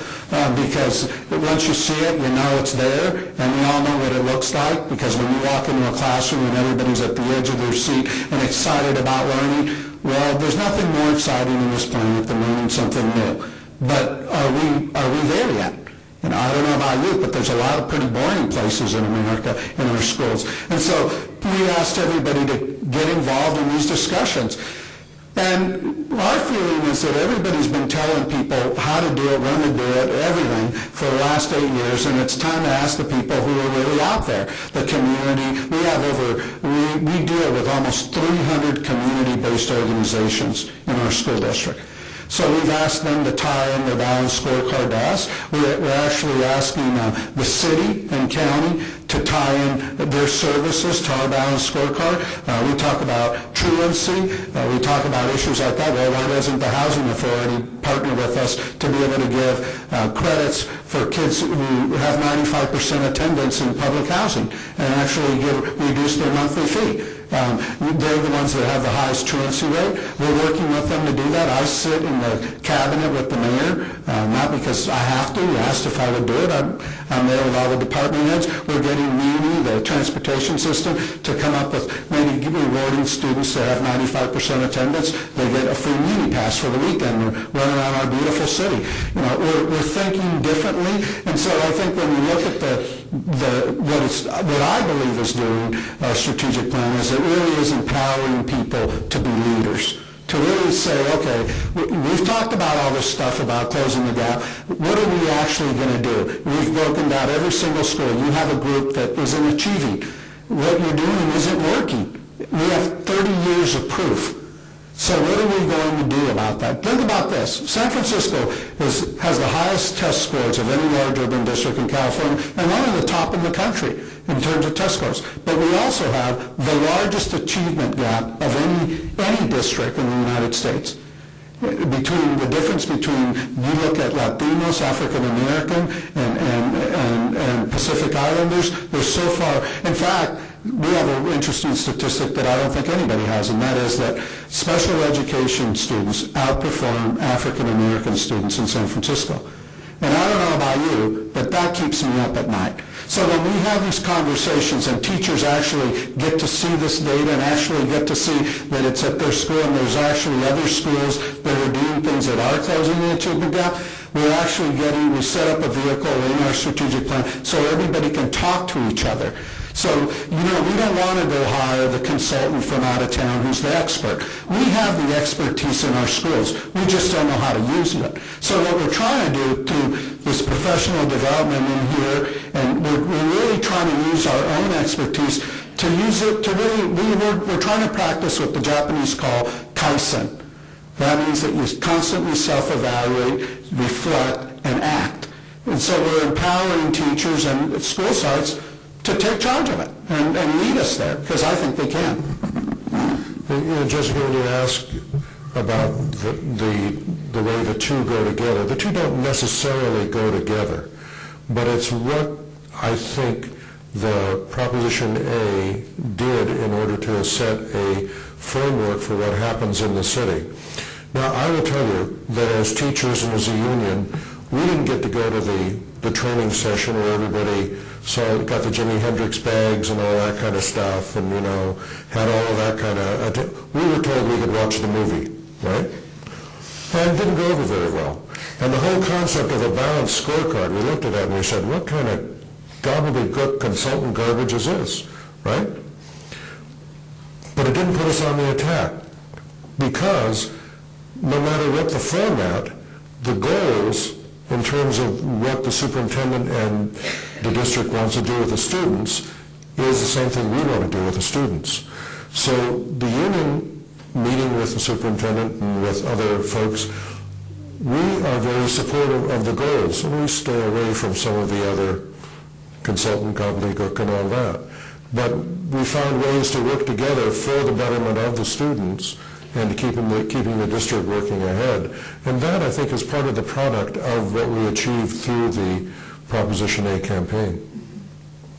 So clearly the conversation continues. And thank you so much for being here today. I'm sorry.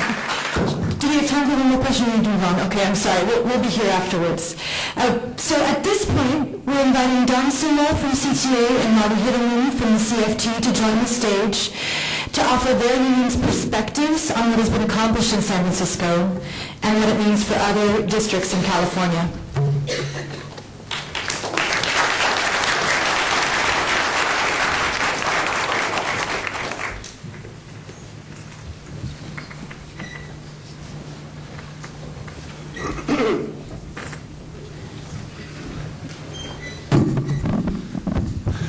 So I'm going to start.